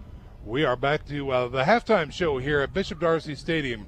It is 24-21 is your score, and the Bishop Luers Knights are trailing the Homestead Spartans at this point. And what a first half it has been. 24-21 is your score, and this is our halftime presentation. So, again, I think what we'd like to do is kick things off as we go down to the sidelines here momentarily and check in with our associate executive assistant producer, one Mr. Nick Gray, who's got our VIP halftime interview. Well, guys, thanks for putting up with me this first half. It's been a little struggle down here on the field. Great field conditions, but not so great for a broadcast. But we're going to make it even better right now, though, and make it up to our fans with a nice visit with Father Ben Mullenkamp. Thank you, Father, for joining us. Hey, it's great to be out here at this game. And what a great night, you know? It's perfect weather out here. And you know what? I know this isn't usually our home turf, but this is a nice field here at St. Francis. Oh, it's just beautiful. Just beautiful. You know, it's struggle a little bit with an incident back home. Yeah. And go to someone else's house and they open the doors for you, right? Yeah, this is great. I think the football players kind of like playing on the turf too. I think they're having some fun out here with it. No doubt, no doubt. It's been high-scoring game. Very much so, yeah. So let's talk a little bit about how school's going so far. You know, we've been back in for a few weeks now. And then especially some of the exciting things going on at Bishop Luers.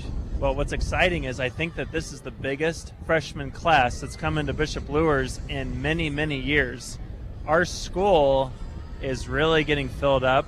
There's a lot of students there, and I'm really getting to know more and more of these new teachers that are filled with faith and want to share that faith with the students. So I feel this is like a new springtime for Bishop Luers. And as the priest, chaplain, obviously, that chapel's coming along. And I'm so excited about that chapel. You walk in and you're just like, is this really the old library? You know, they've got this beautiful new ceiling they've installed. And what I can't wait to see is they spent, and they really took a lot of time thinking about what kind of artwork they want to have in there. And they've got 3 beautiful images that are all Franciscan in nature, and they're very large. So when you walk in there and you look at the front of the church, it's really going to have an impact.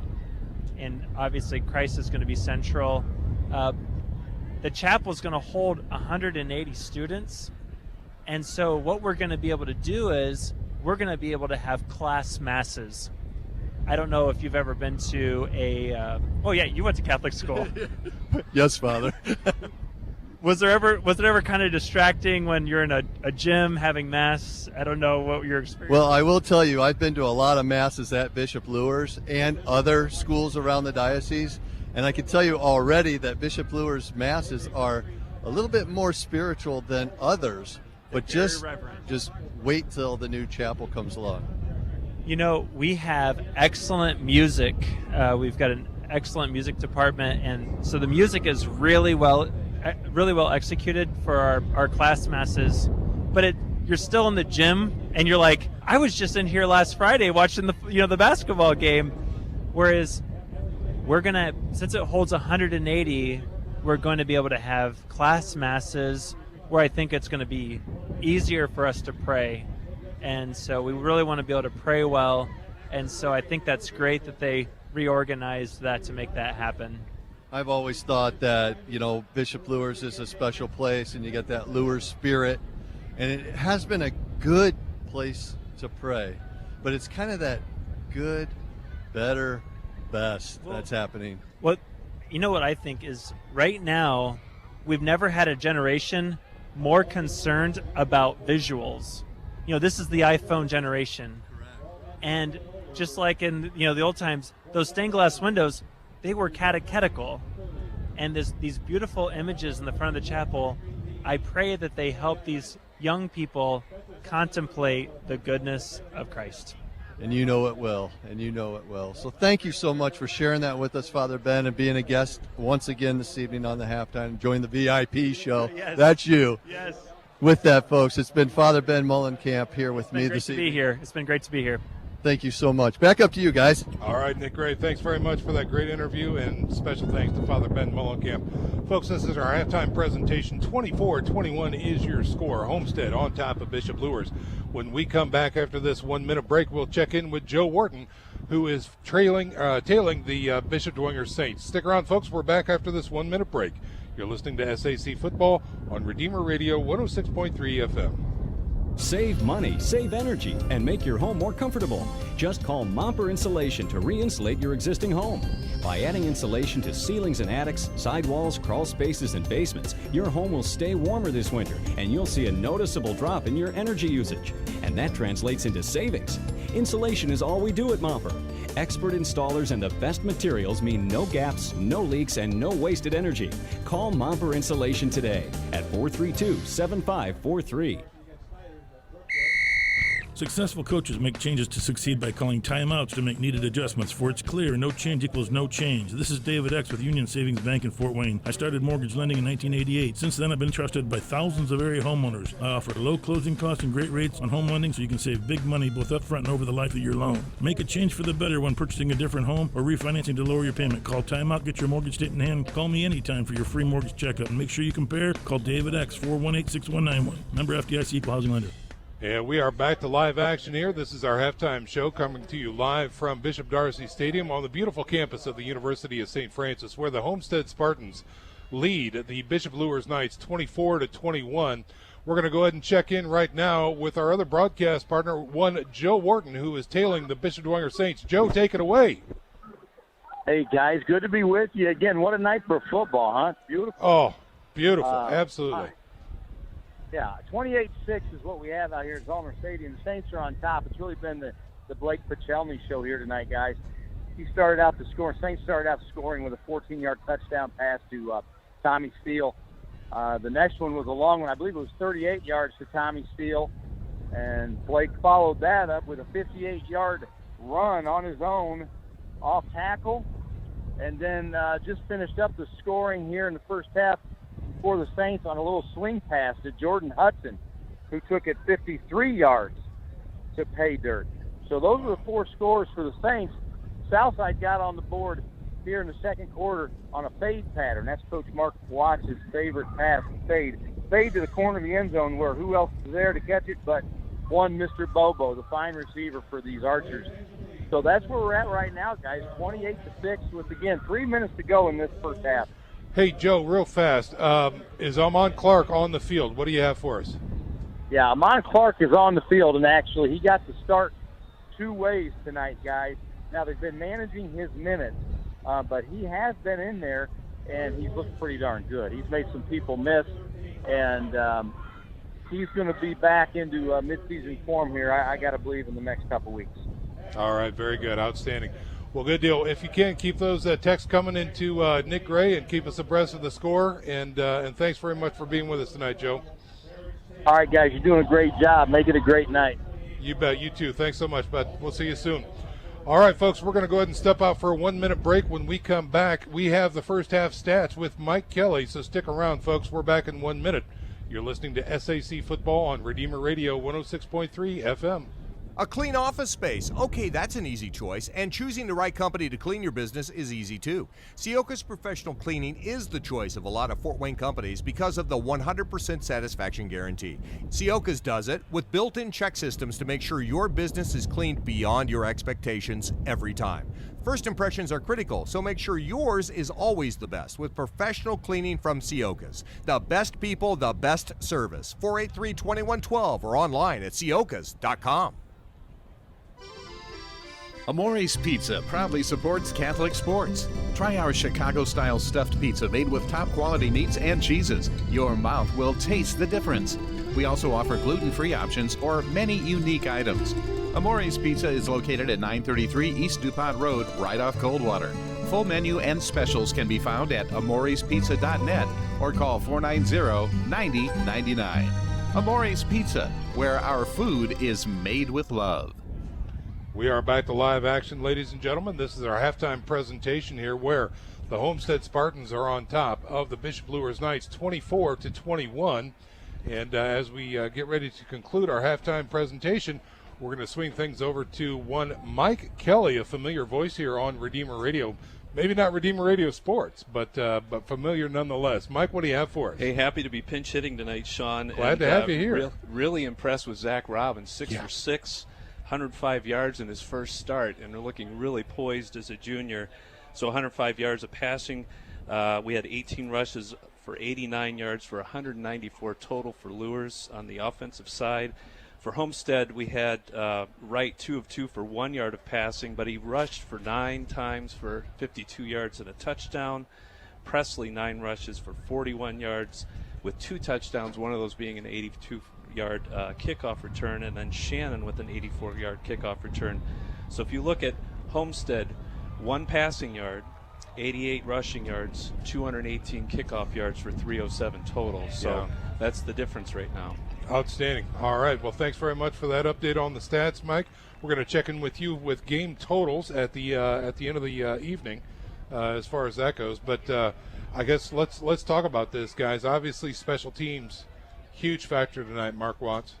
Yes, you just can't give the field position or the touchdowns to the other team. And Luers gave up the first kickoff was taken to Luers' 48-yard line. Right. Then the next 2 kickoffs of Luers were ran back for a touchdown. Right. I mean, that just kills you when you're ahead. You've got some momentum. Luers was up 10. They got a fumble down there. They took it about the 35 yards. Looked good. They're up 10. Here we go. And then they run the second one back. That was a big difference. I think, Sean, a couple things that I saw when Jalen Charlton went out hurt. Mm-hmm. Yeah. I mean, he had a big play in the first quarter. What was his run, Mike? The Charlton run, let me look here real quick. He had a 56-yard touchdown 56. run. Yeah. So when he went out, they lost that big threat. I mean, Hambright's good. Oh, yeah. Luers looked a little bit different running the football, and heck, he was leading rusher in the whole In the SAC. Yeah, that's exactly right. So I think that really hurt him a little bit there, and you just have to give it to Wright. I mean, there you go. He's not going to throw the football. They don't have to. 9 rushes, 52 yards, a touchdown, and he looked really good in the option, on the read option, especially that last series. So Bishop Luers, they're going to come out here again. They get the ball. They'll probably not have the wind, and they just need a good drive to get back on track. Yeah, a good sustained drive is definitely in the recipe for success here for Bishop Luers. Again, keeping that high potent offense off the field for Homestead and proving to themselves more than anything that they can do that. That's going to be really important. And again, Zach Robbins, the junior quarterback, he really managed the game well. And I think Coach Lindsay has to be pleased with that, and he might let him even do a little bit more. Let's see what happens. Okay, folks, we've got time for one more 1-minute break, and we're coming back with the third quarter of action. Stick around. We're back after this 1-minute break here on Redeemer Radio, 106.3 FM. You can help support your Catholic parish or school with Notre Dame Federal Credit Union's Elevate program. You'll not only enjoy excellent personal service and save money with your new loan or credit card, you'll also be giving money back to the participating parish or school you care about. Let Notre Dame Federal Credit Union elevate all participating parishes or schools. Elevate can be reached at 844-230-6611 or visit us online at ndelevate.com. Independent from the university. Programming on Redeemer Radio is underwritten in part by Bob Busher Homes. Floor plan customization is what they specialize in. Find floor plans, building sites, and read Bob's story on the web at bobbusherhomes.com. Bob Busher Homes is locally owned with offices in Fort Wayne and Angola. For more information about new home building or remodeling, Bob Busher Homes can be reached at 260-490-3355. Welcome back, ladies and gentlemen. This is the start of the third quarter. Here is the score, 24-21. Homestead on top of Bishop Luers. Mark, we talked to you a little bit about what you saw in the first half and keys to victory as far as that goes. Really want to get a good sideline perspective here as well, so I'd like to take it down to the Godfather and see if he has some perspective for us and see what he saw in the first half.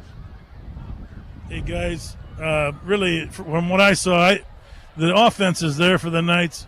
I still think they got a lot of work to do on defense. I was a spoiled brat last week watching Dwenger do that double whistle drill. 11 bonnets to the tackle. Here I'm seeing 2 and 3 bonnets on the tackle, and then across the field 3 and 4 people still standing. So Knights have things to work on. I know they worked on it in practice, but you got to work over and over to develop great habits. So hey, I mean. The Knights are in growing every day, getting better every day mode, and let's just hope it works for them before the end of the season, second season starting. All right. But again, I think you have to give Godfather some credit to that offensive line for Homestead. Yeah. I mean, they're causing some of that. When you've got 5 seniors that average 6'2", 273, that's what you're looking for in an offensive line. So, hats off to Homestead too. They're a part of that. Oh, no doubt, no doubt. I mean, they got a great offense over there. Lots of speed.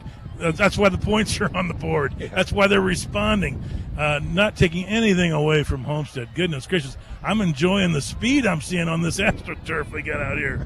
Godfather, let me ask you. You're down there. How much faster is this game on this turf compared with Luers Field? Would you say? Well. Luers Field is in rough shape this year. A lot of slipping and sliding. You don't see any slipping. It's like going 6 cylinders versus 4 cylinders. Okay, all right. There you go. All right.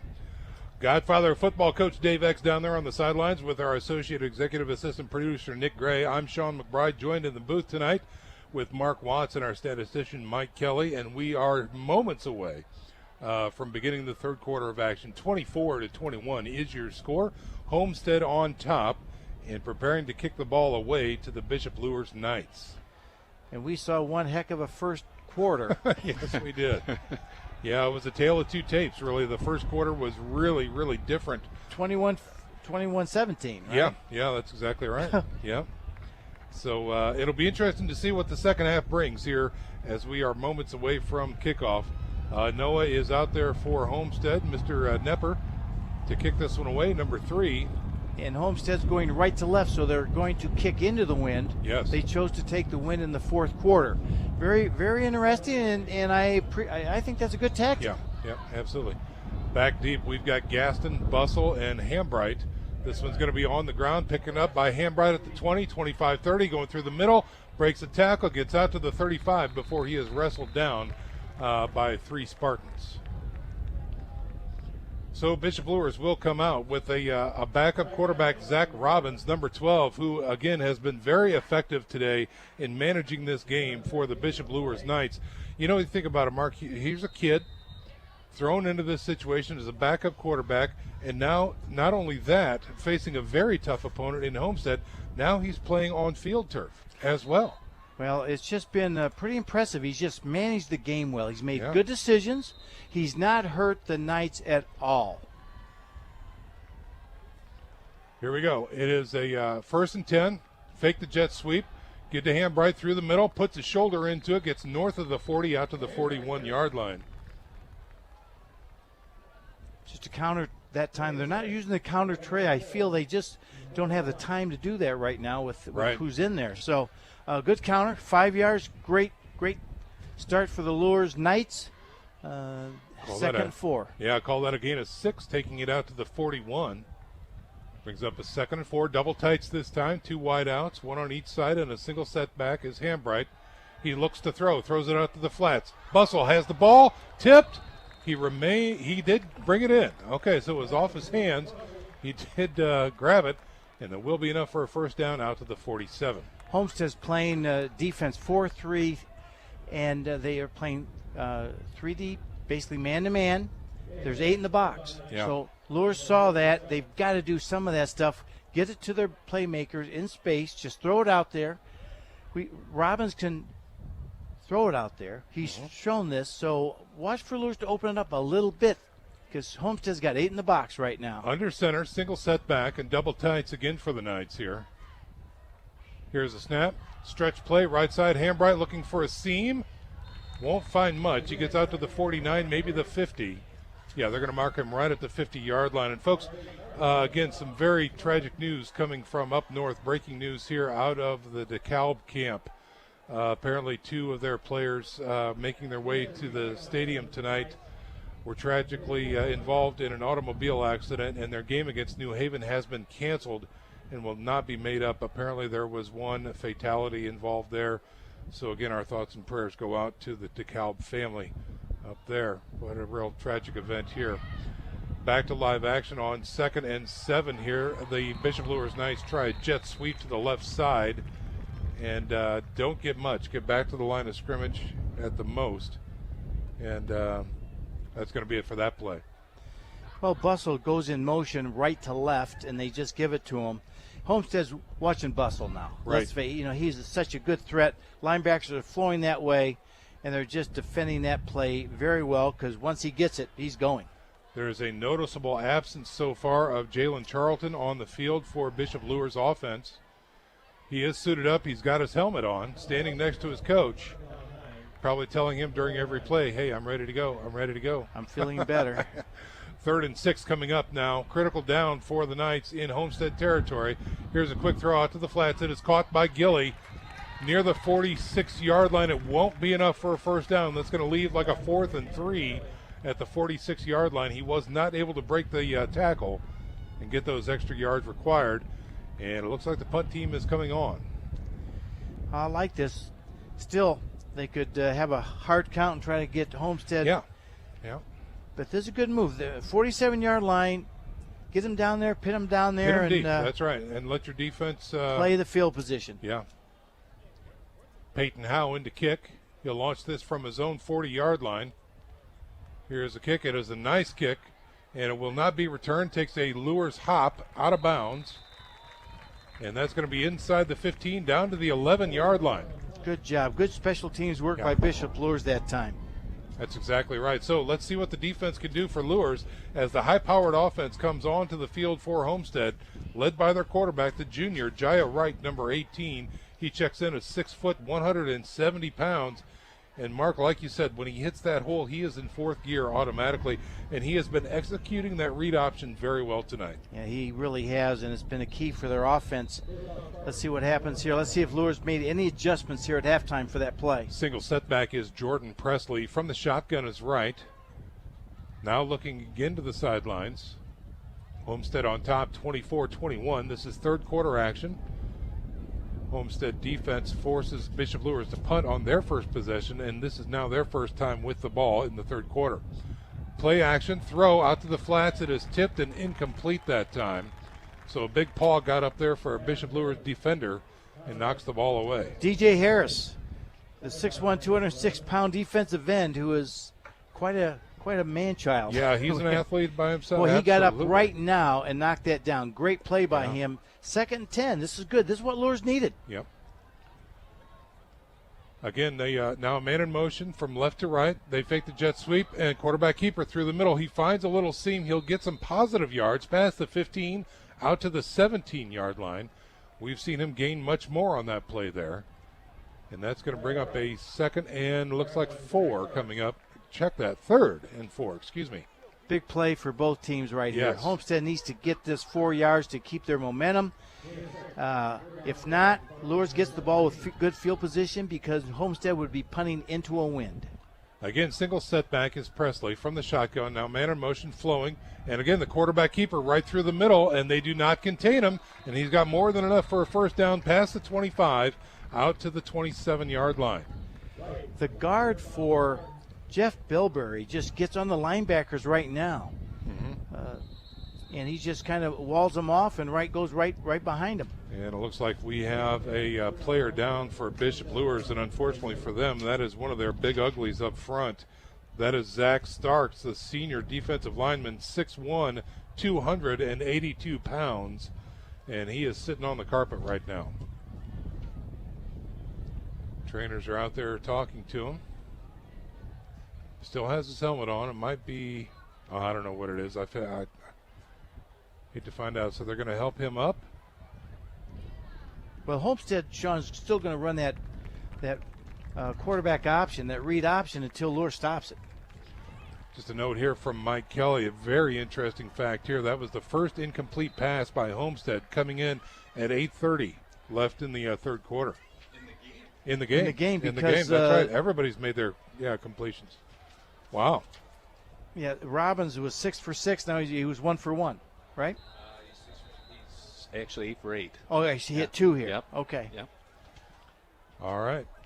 So young Mr. Starks is off the field, and we are back to live action. 1st and 10 here from the 27 for Homestead. Devion Swain came in, defensive tackle, to replace him. Again, man in motion.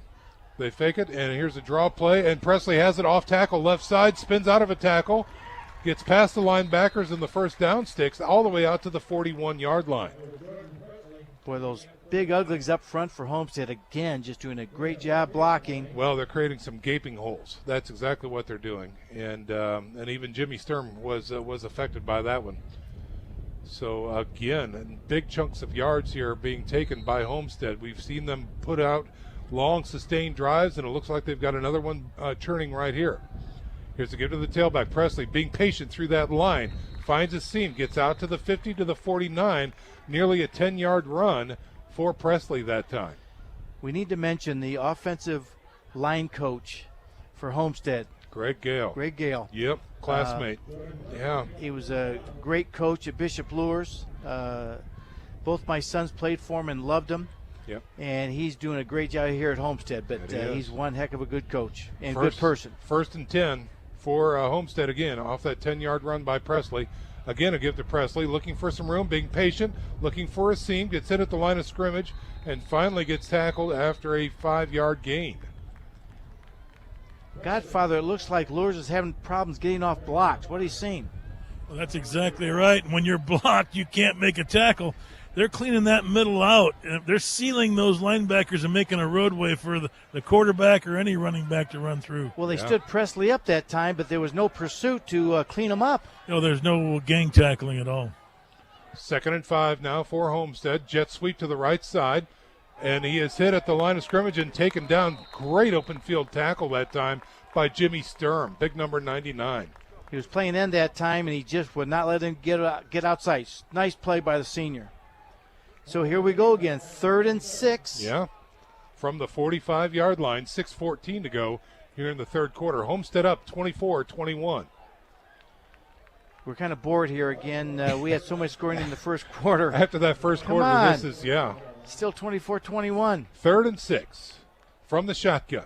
Looks to throw downfield, checks off. He's got the screen set up in the middle. Oh, he's wide open. He's got the sideline, the 30, down at the 20 before he's wrangled out of bounds near the 22-yard line. That is number 15 on the catch for Homestead, and that was a great run and catch. Boy, the speed, Mark, that everyone is exhibiting on both sides of the ball is tremendous. That is Conrad Kazai on the catch. Well, he just it was a delay. He kind of stayed at the line of scrimmage and went out to the right flat, wide open. Yeah. Kazai again is going to line up in the slot to the left side. 2 wideouts left, 1 wide right, single setback, wing to the right. 1st and 10. They flow to the right side. Quarterback keeper looking for some room out into the flats. He'll get inside the red zone down to the 16-yard line or roundabouts there. You can see what Coach Zolan was thinking. If we could get the ball and we have a good sustained drive, it's going to eat up most of the third quarter, then they will have the wind. And that is exactly what's happening. Yep. Call that a gain of 5 now, bringing up a 2nd and 5 for Homestead. He's actually marking the ball at the 17-yard line. So they've broken into the red zone here. Man in motion coming to the left. Oh, it's a high snap over his head. He's going to have to cover it. I think Sturm has it. I think Sturm recovered that fumble. They did. Bishop Luers off of the high snap fumble, and Sturm rushes in to cover up. What a fortuitous turnover for the Bishop Luers Knights, and what a stake in the heart for the Homestead Spartans. It looked like Presley was going to fall on it, and he just kind of rolled the wrong way, and Sturm just brought that big body in and grabbed it. So exactly nice right. play. Wow. Boy, that's a huge play for both teams in this game. Yeah, that's exactly right. Luers now with 5:21 to go in the game, or in the third quarter. They now have the wind and some time. And that is their second recovery? Is that yes. Is that right? Yeah, Homestead fumbled at about the 25-yard line. 1st and 10 for the Knights on offense. They're led by Zach Robbins, the junior quarterback. He's got split backs from the shotgun. Here's a snap, and they give it to the first man through the line. And Charlton is back on the field. He didn't get that carry, but Hambright did, and it looks like he's going to fall forward for a nice gain of 5. Tico Brown on the stop. Well, you were right, Sean. He stood next to Coach saying, I'm okay, I'm okay, I'm right. okay, and finally said, all right. He's back on. Leading rusher in the SAC. Let's see what you got. I formation, quarterback under center. And here comes Charlton behind the fullback. Right side seam. He's dragging tacklers with him past the 40, down near the 50. Jalen Charlton is back for the Bishop Luers Knights. And that was a different looking play. I don't know if you guys saw that. It hit quicker. He had a better cutback, and that looks just a different play with him back there. Yeah, that's exactly right. Brower was leading the way for him that time, and he gets it all the way out to the 49-yard line. Not taking anything away from Hambright. No. But it's just that you could see the difference. Yep, he is the difference maker. That's exactly right. Wow.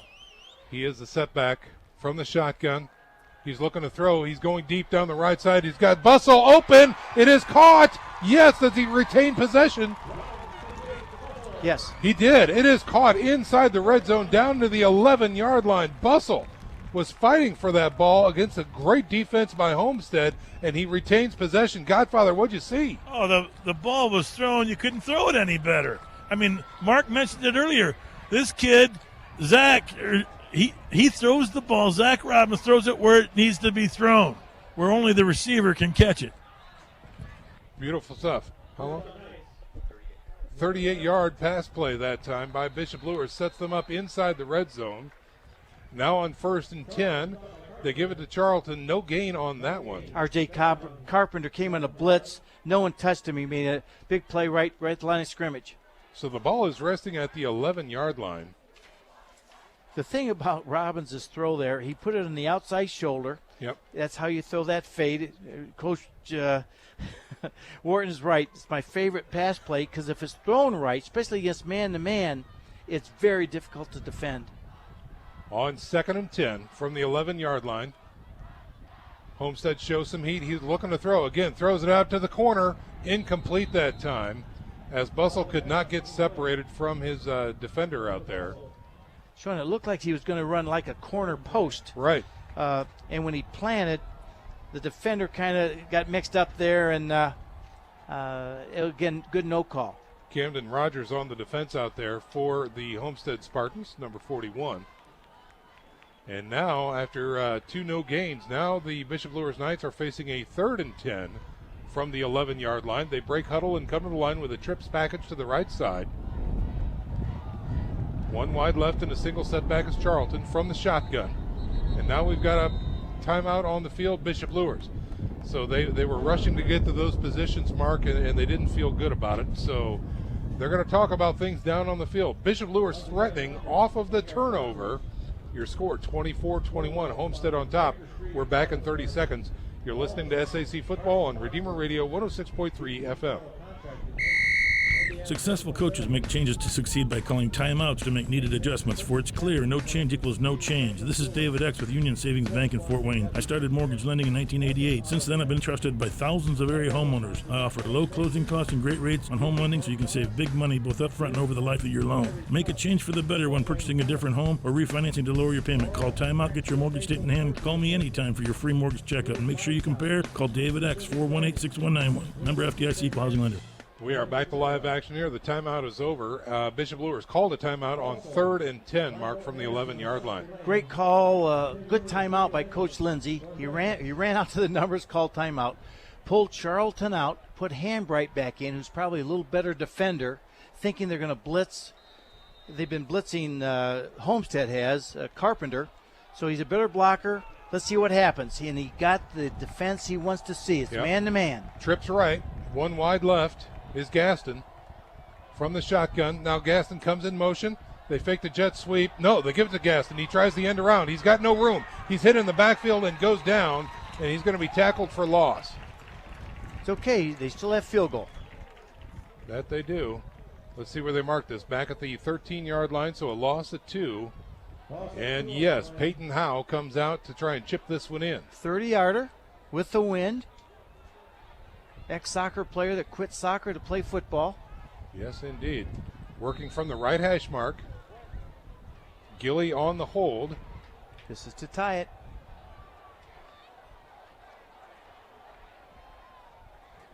Here's a snap. The hold is good. They blocked it. The ball is loose. Picked up by Homestead. And he is running down the sidelines. The officials are in pursuit. And let's see if they mark this as a touchdown. We've got officials just standing around. They don't know what's going on. They don't know what's going on. Now, one official went to the far side and motioned a touchdown. Hey, guys. Yeah, Godfather, what do you have for us? I don't think it was a fumble. I think it was a blocked extra point, and they scooped it and took off for the score. But see what the officials say. Kyle Lindsay is talking to the white hat right now.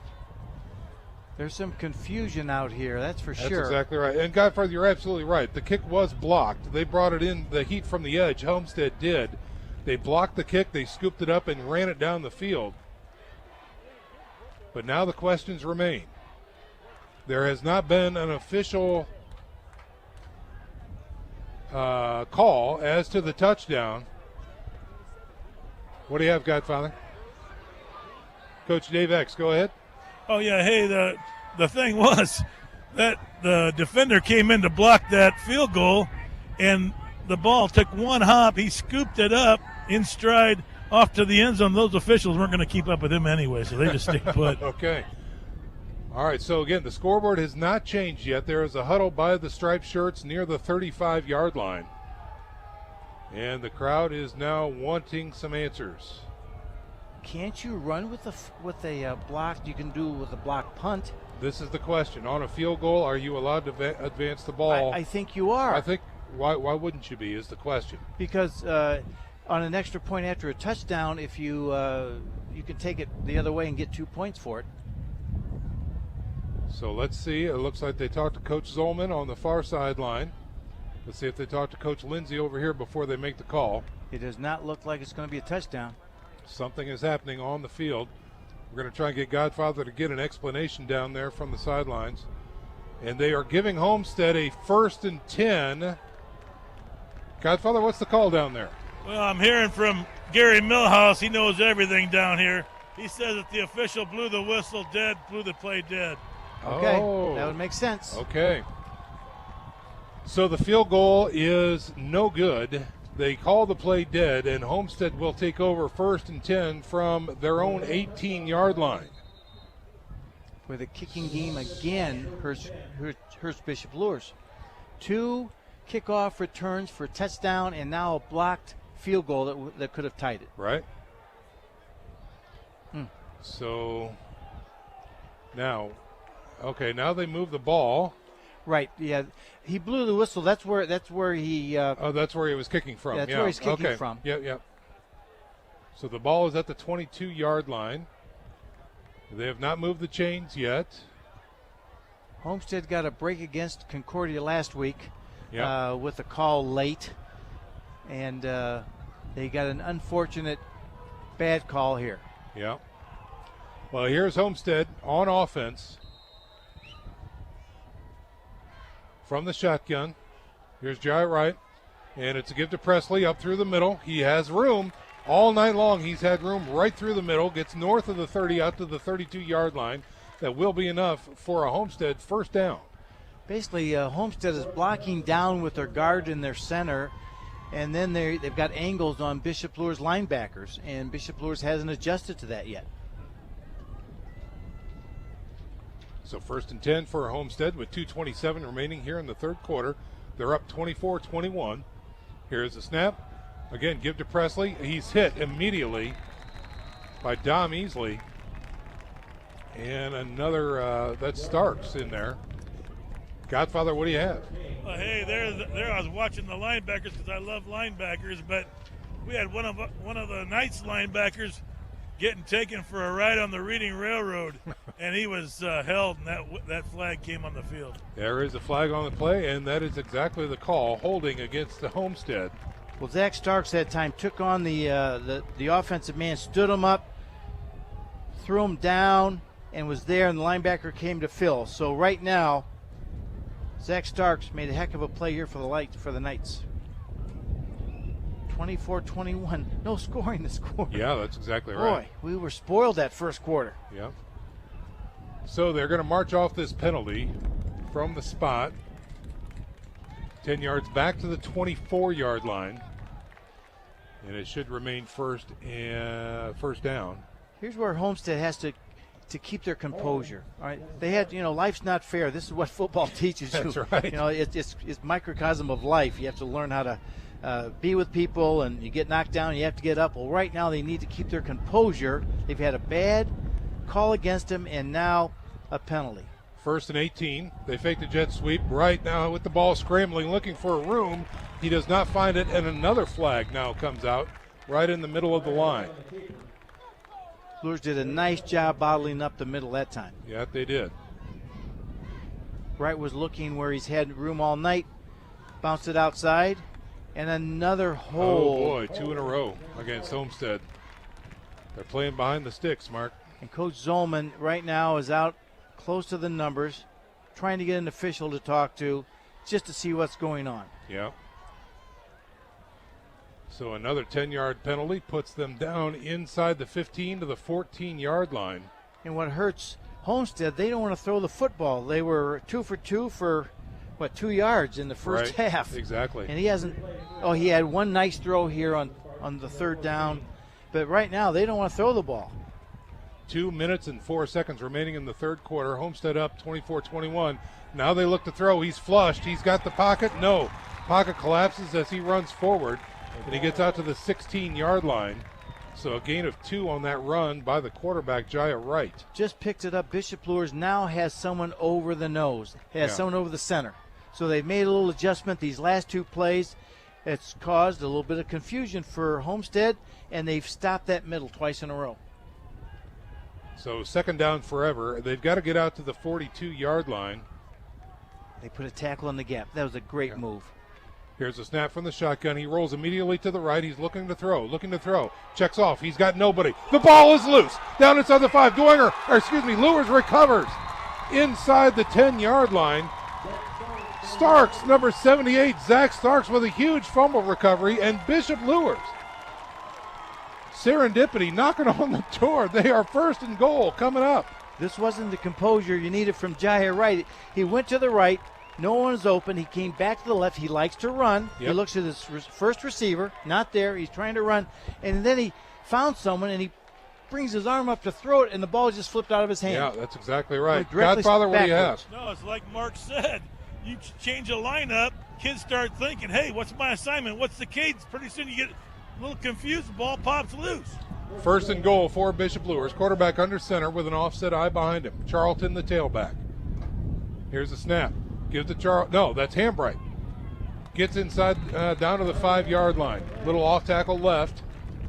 Counter Trey that time, so they did try it for the first time. Pretty good play. Gets down to the 5. That's going to bring up a second and goal from the 5-yard line with 1 minute remaining here in the third quarter.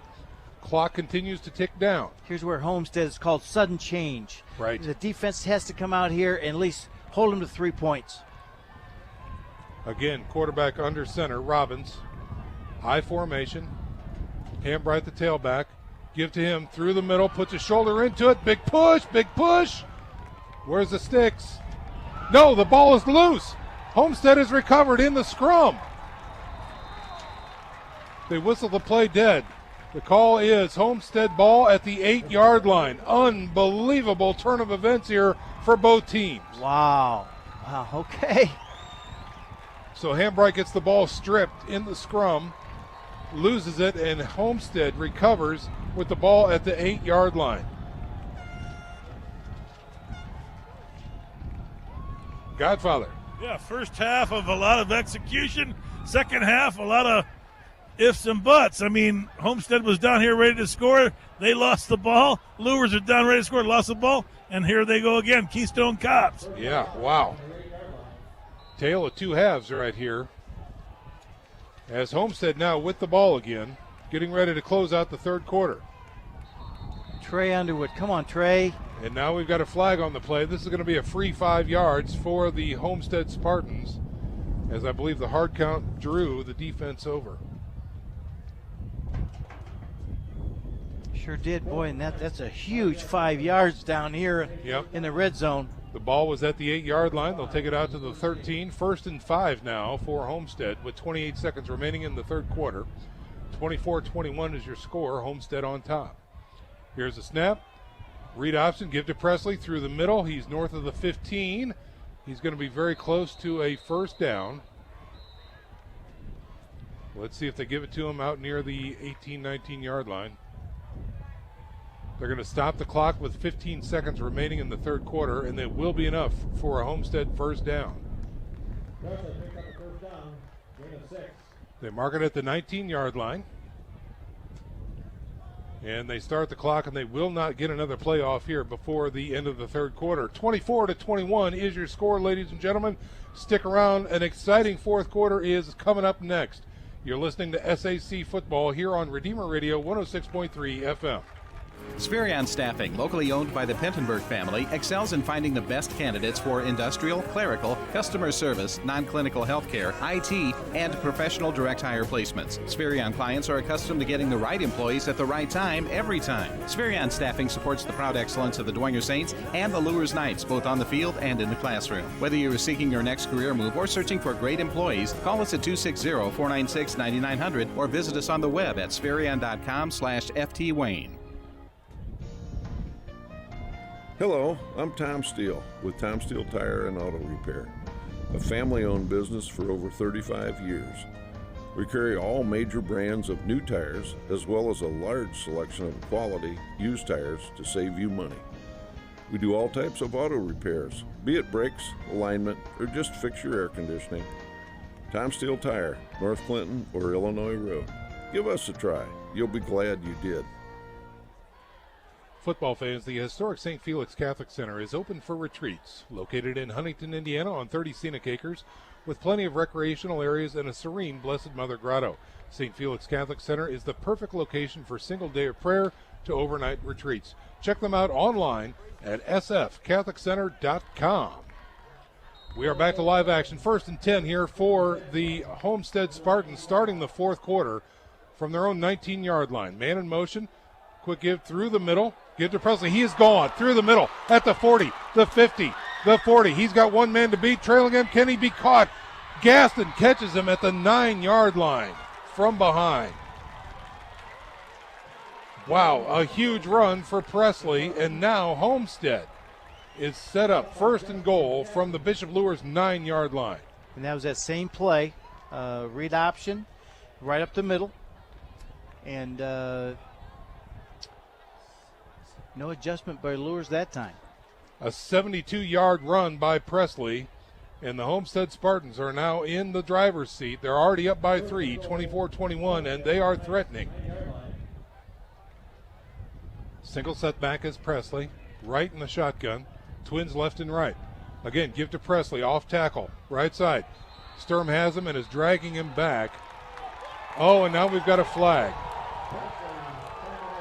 That might be against Sturm as he was... I don't know about that one either. I don't know about that call. That might... No, he didn't throw him down. He just tackled him. He stood him up. He had him. Then he bear hugged him down. Personal foul against Bishop Luers. I don't know if I agree with that. That's a tough one. Yeah. Huh. Does that put Presley over 300 yards total yards?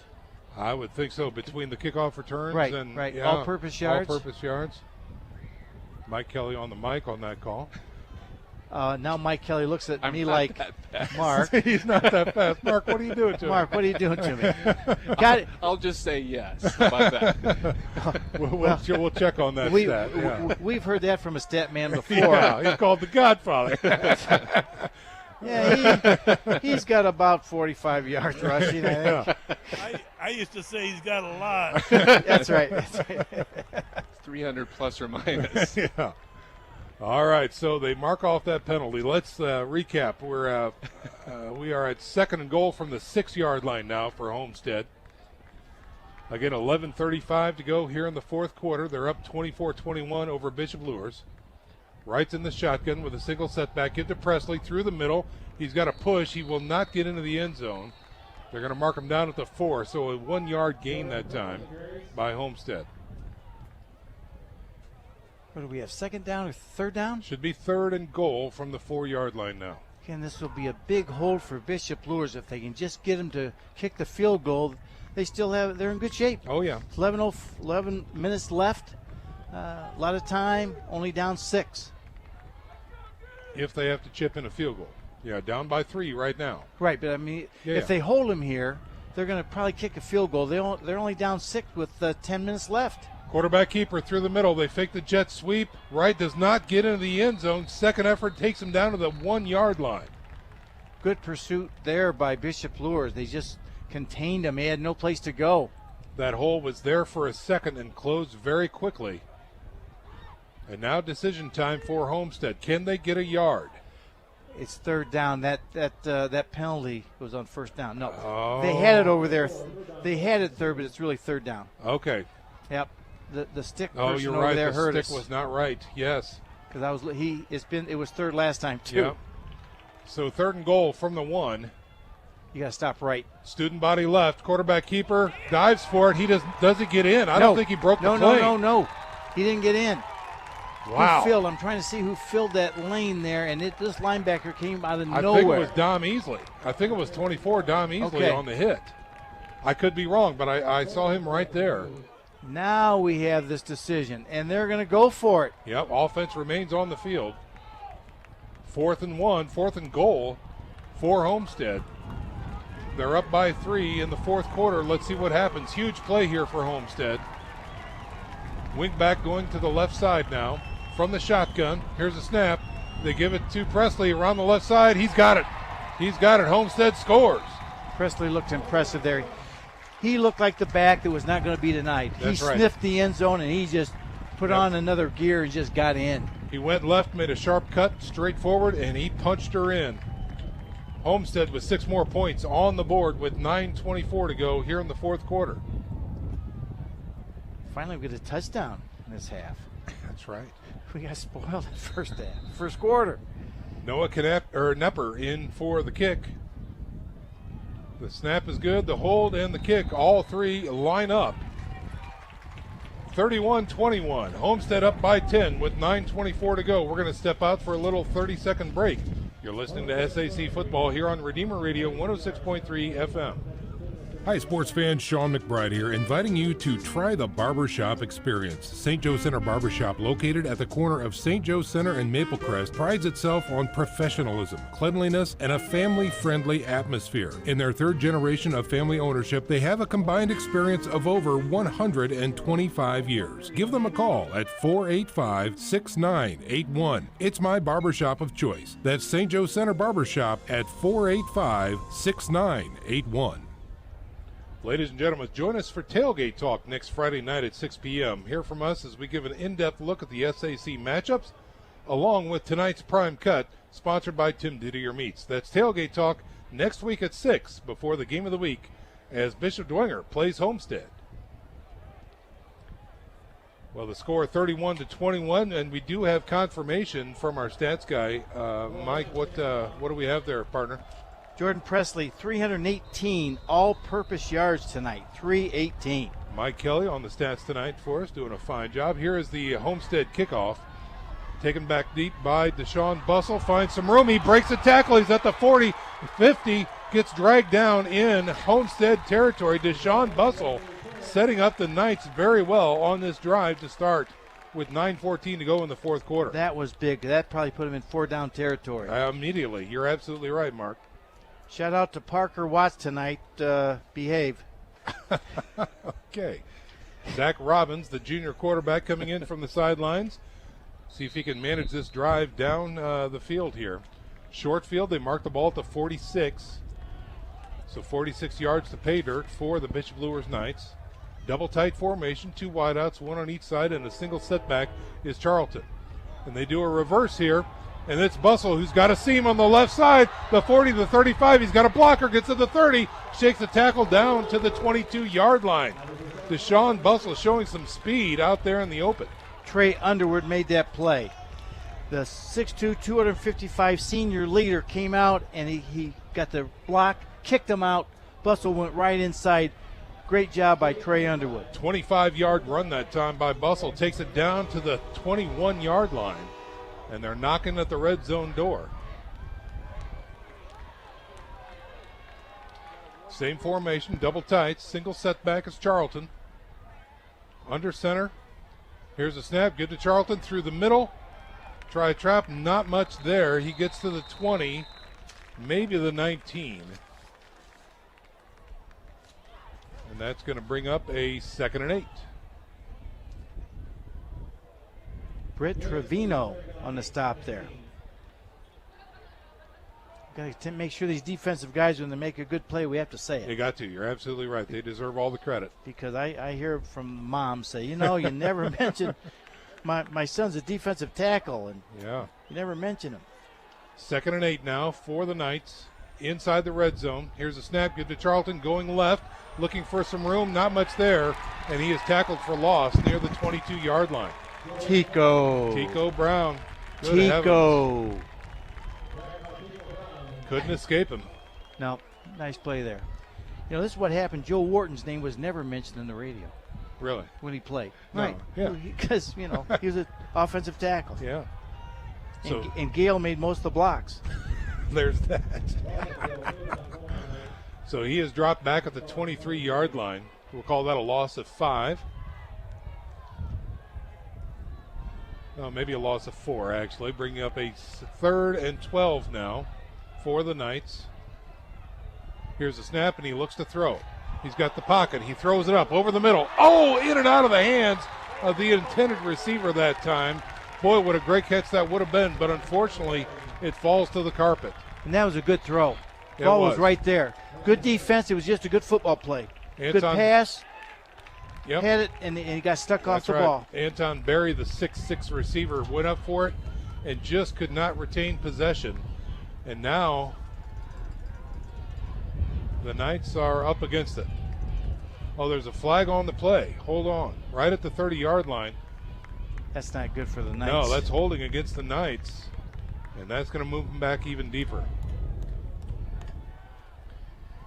Wow, they're going to give him 2 plays then. All right. Well, a lot of road to go there, Mark. They marked that ball back at the 38-yard line. They need to get down to the 11 for a first down. Yeah, that was a good call because it was even behind the line of scrimmage. So Right. it's probably a 13-yard penalty. So automatically the defense is thinking 2 pass plays here. Obviously the Knights are in 4-down territory. They're down 31-21 with 7 minutes remaining in the game. Knights moving right to left on your radio dial. Trips package to the right side. Single setback. Here's a snap. He looks to throw. Going left. Far side fade. Looking. Incomplete. And we do have a flag. His intended receiver that time was Jordan Brooks. And a flag came out. Godfather, you were right there. Well, as he was going out for the pass, he was wide open, and he just got a little nudge, and that flag came screaming by my face. Scared the hayman out of me. Okay. And boy, the Homestead faithful really upset with that call. That was a tough call. That I've got to admit with him. Hey, yeah. I agree with the Homestead people. We just want to be honest and fair here. Yep. Now that's not automatic first down. Oh no. So that got the 10 yards back on the hold. So takes them back to the 23-yard line. But they've got an extra down now. That's exactly right. So instead of being 4th and 12, now it's 3rd and 12. Yep. Again, ball resting at the 23-yard line. 3rd and 12 now for the Bishop Luers Knights with 6:56 to go in the contest. They trail Homestead 31-21. Trips package to the right, single setback, 1 wide out to the left. Homestead playing man-to-man. Here's a snap. He looks to throw, looking left. Another fade pattern to the corner of the end zone. He goes up for it. Bustle can't get there, and another flag comes out. Now that one I see because the defender had his back to the play. Yep, good call. You're absolutely right, so Coach. Right. Yeah. He could not make a play on the ball. Nope. That one was a good call. Yep. So 2 defensive pass interferences consecutively against Homestead. 31-21 is your score. 6:51 to go in the contest. And we're going to mark off that penalty here as Bishop Luers inches closer.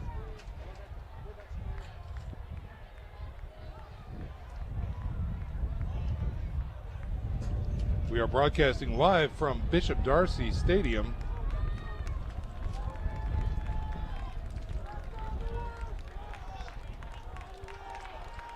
And the play, let's see where we're at here. All right, 3rd and inches now for the Bishop Luers Knights. And it looks like they're going to have twins right and left with a single setback. That's Hambright behind the quarterback in the shotgun. They give it to Hambright. He falls forward, gets tackled. He will have enough for a first down right at the 10-yard line. So Hambright gets the yard they need, and a fresh set of downs coming up for the Bishop Luers Knights. Well, what a good turn of events for Bishop Luers. They have the holding penalty. Homestead takes it. Then they get 2 pass interferences against Homestead's defensive back. And Bishop Luers is in the money. Here we go. 1st and goal from the 10-yard line for the Bishop Luers Knights. Twins right and left and a single setback. From the shotgun, he's looking to throw. Goes to the right side, airs it out. It goes up. Bustle cannot get it that time. Overthrown by 2 hands, and that's going to burn it down. Well, Sean, I think what happened, Bustle went in. Robbins was throwing the fade. Yep, going out. And I think if maybe they were just not on the same page because he was open inside. He was. That's exactly right. Well, Bustle's a handful man-to-man out there. That he is. 2nd and 10 now. Same formation, twins right and left. From the shotgun, here's a draw play through the middle. Gives to Hambright. He's at the 5. Gets inside the 5. Drives down to the 2. R.J. Carpenter just jumped on his back and rode him down to the 2-yard line. So Hambright gets them inches away, 24 to be exact. 3rd and goal from the 2-yard line. A little more than 24 inches, I'd say. Those are yards, not feet. I formation now. Hambright is the tailback. Here's a snap. Power I formation into the end zone. There it is. Touchdown, Bishop Luers. So a little power football by Bishop Luers pays off, and they take it in for 6 points.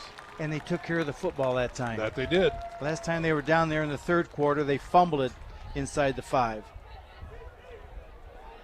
6 minutes remaining in the contest as Peyton Howe comes on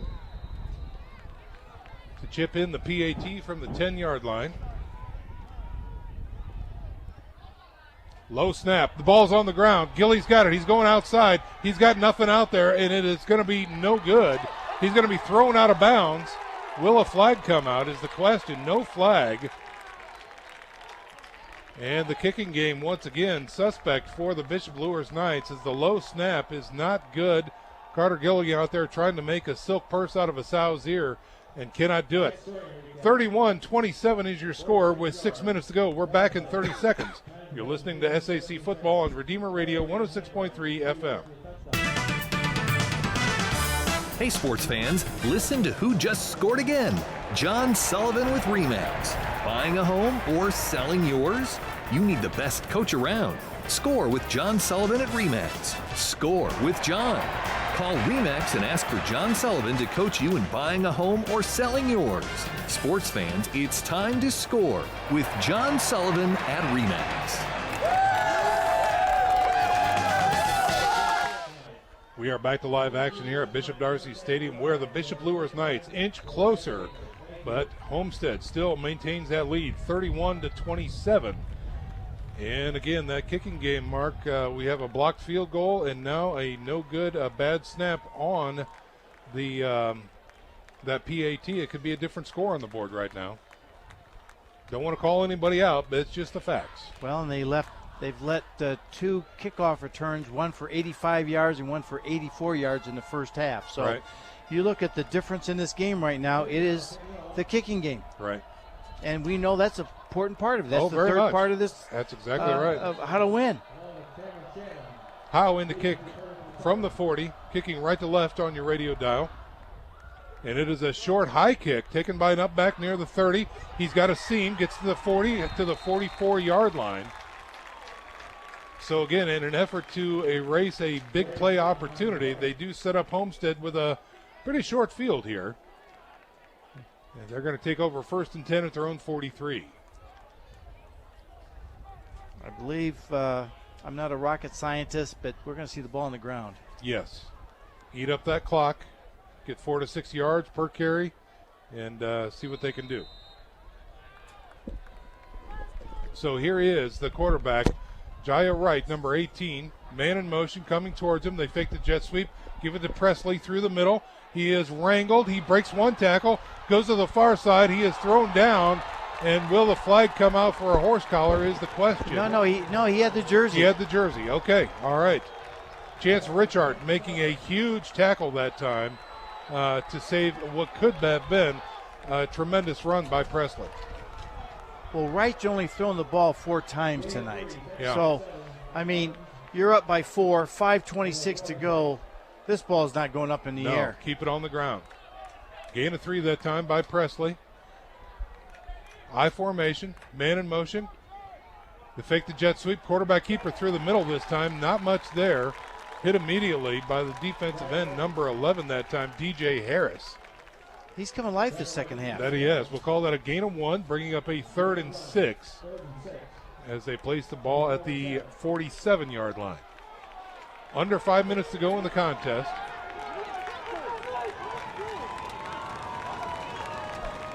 $19 rushes on the night so far for Jaya Wright, the quarterback.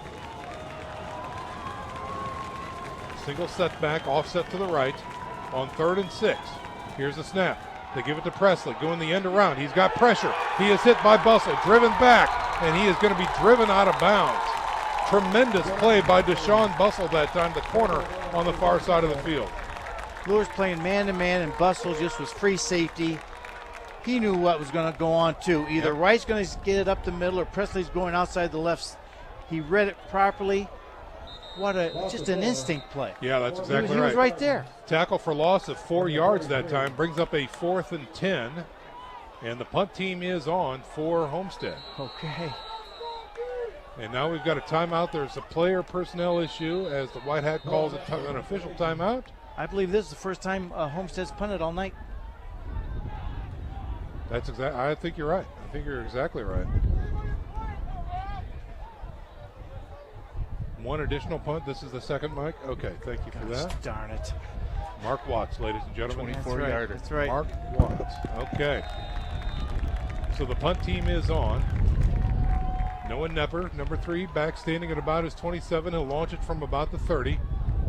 And Deshaun Bussell back deep with Gaston. Oh, it's blocked. Oh, it my is gosh. down at the 30-yard line. He falls on it. He is down at the 29-yard line. Somebody came screaming in there. That's DJ Harris. Oh, my gosh. He's having a half. That he is. This is what's so strange. I've never seen a punt block with the 3 personal protectors. Right. And the personal protectors just looked forward, and he ran right by him. Yes, that's exactly right. The left personal protector didn't even look outside. Wow. The kicking game now, it hurts Homestead. Yes, indeed. DJ Harris comes in, blocks the punt, and gives Bishop Luers offense an excellent opportunity. 1st and 10 from the Homestead 28. Double tights, 2 wideouts to the right side. They flow to the left, and here is Hambright on an end around. Not much there. He gets it to about the 26. Gain of 2 that time for Bishop Luers. Carpenter, he's been all over the field tonight and made another outstanding play. And now Hambright is down. He is not getting up off the turf. He's face down in the carpet, and he is experiencing some pain. And we've got a timeout on the field. We're going to go ahead and step out for a little 30-second break here, folks. This is SAC Football on Redeemer Radio, 106.3 FM, Northeast Indiana, Columbia City. Are you looking for an orthopedic specialist? Ortho Northeast has been serving the community for over 50 years with offices in 3 convenient locations. Look for the location nearest you. Dr. John Pritchard is a board-certified orthopedic surgeon with 20 years of experience with OME and can assist you with the best treatment plan for your knee or shoulder pain. Dr. John Pritchard is looking forward to meeting you and helping with all orthopedic needs. Call Dr. Pritchard at 260-484-8551 or visit the web at www.orthone.com. We are back to live action. That was Deshaun Bussell actually down on the carpet. He is up and off onto the sidelines for a play. And we are back to live action. 2nd and 8 now for the Knights from the 26. Gaston in motion across to the far side. He's looking to throw. Screen play left. Oh, nearly picked that time. He was going for Hambright and it was disrupted. Hunter Terrell read it. He went right for the ball. If Hunter Terrell would have been, if he could have found the ball, he'd probably caught it. Yep. He was right there. Yeah. So Luers dodges the bullet there. That burns it down and brings up a 3rd and 8. Ball resting at the 26-yard line. 3 minutes and 41 seconds remaining in the contest. 31-27 is your score. Bishop Luers down by 4. Critical 3rd down here. Twins left, one far side. Single setback is Hambright. He's in the block. Looking to throw over the middle. He's got a man. It is up and caught. It is caught by Anton Berry. Yes, inside the 10 at the 9-yard line. Zach Robbins was poised that time. He got a little bit of pressure from the outside. He stood in there, made a nice throw over the top to get it to that big. Yep. That was the play that was open before. That's exactly right. This time Berry was able to bring it down at the 9-yard line. Because they've got Bussell out wide. You've got this free safety's kind of shading to Bussell's way because he split out so wide. If he does a slant, the free safeties have to respect it. Right. So that brings the tight end deep where that free safety is, and he's got this strong safety on his back. Right. And he's 6'6". Yeah. Let's just throw it up there. Use the height, and that's exactly what they did. It was successful, and now Bishop Luers knocking on the door. 1st and goal from the 9-yard line. Unfortunately, we've got a Spartan down at the 5-yard line. And another timeout on the field. We have to talk about Zach Robbins again. The poise that this kid has shown. Yeah. Thrown in the fire against the 6A team. Yep. He's just made good decisions. Yep. The one screen pass there was a little shaky, but that's okay. That's all right. We'll give him one. But right Good there, there, he made a great decision. And I like the touch he put on that. Yeah, you're exactly right. His fades and that seam right there over the middle. Yeah, nice arc to it and thrown spot on. Well, so the junior quarterback doing a fine job for Bishop Luers tonight. 3:35 left. Luers down by 4. First and goal from the 9-yard line. I formation this time. Robbins under center. Here's the snap. Get to the tailback. Oh, the ball is on the ground. It is picked up by Hambright. Bad transaction that time. Hambright able to pick it up and fall forward. Gains a yard or two. Wow, that was a scary play for the Knights. The ball looked like it was on the field for 10 seconds. It was really about 2. Yeah, slow motion. But that ball was there like, okay, who wants it? No one else knew where it was. Hambright backed up, picked it up, and fell forward for a positive yard. So the ball now resting on the 8-yard line. Second and goal from the 8. Same formation, I formation. Quarterback under center. Get to the tailback. Hambright left side.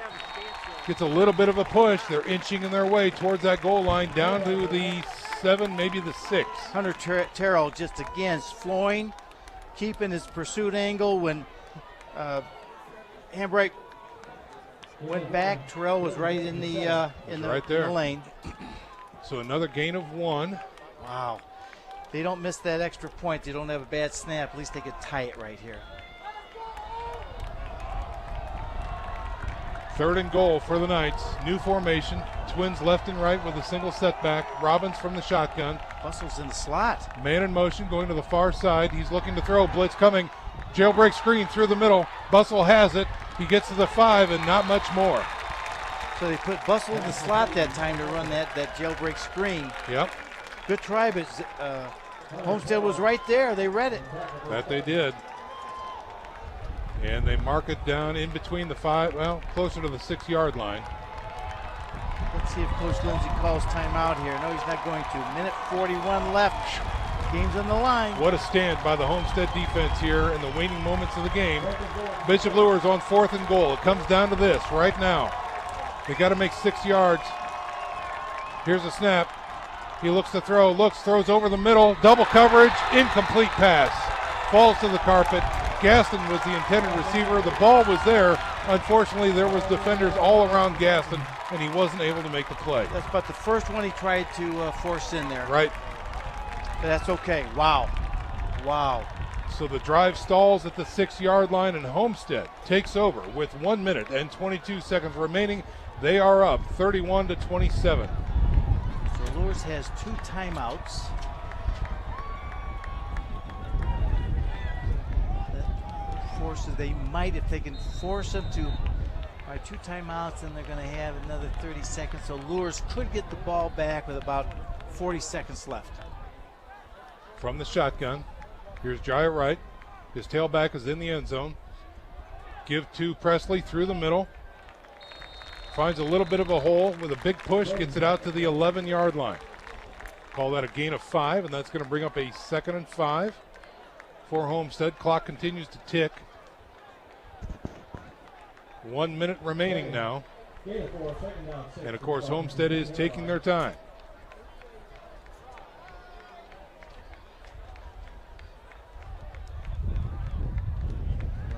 16-15.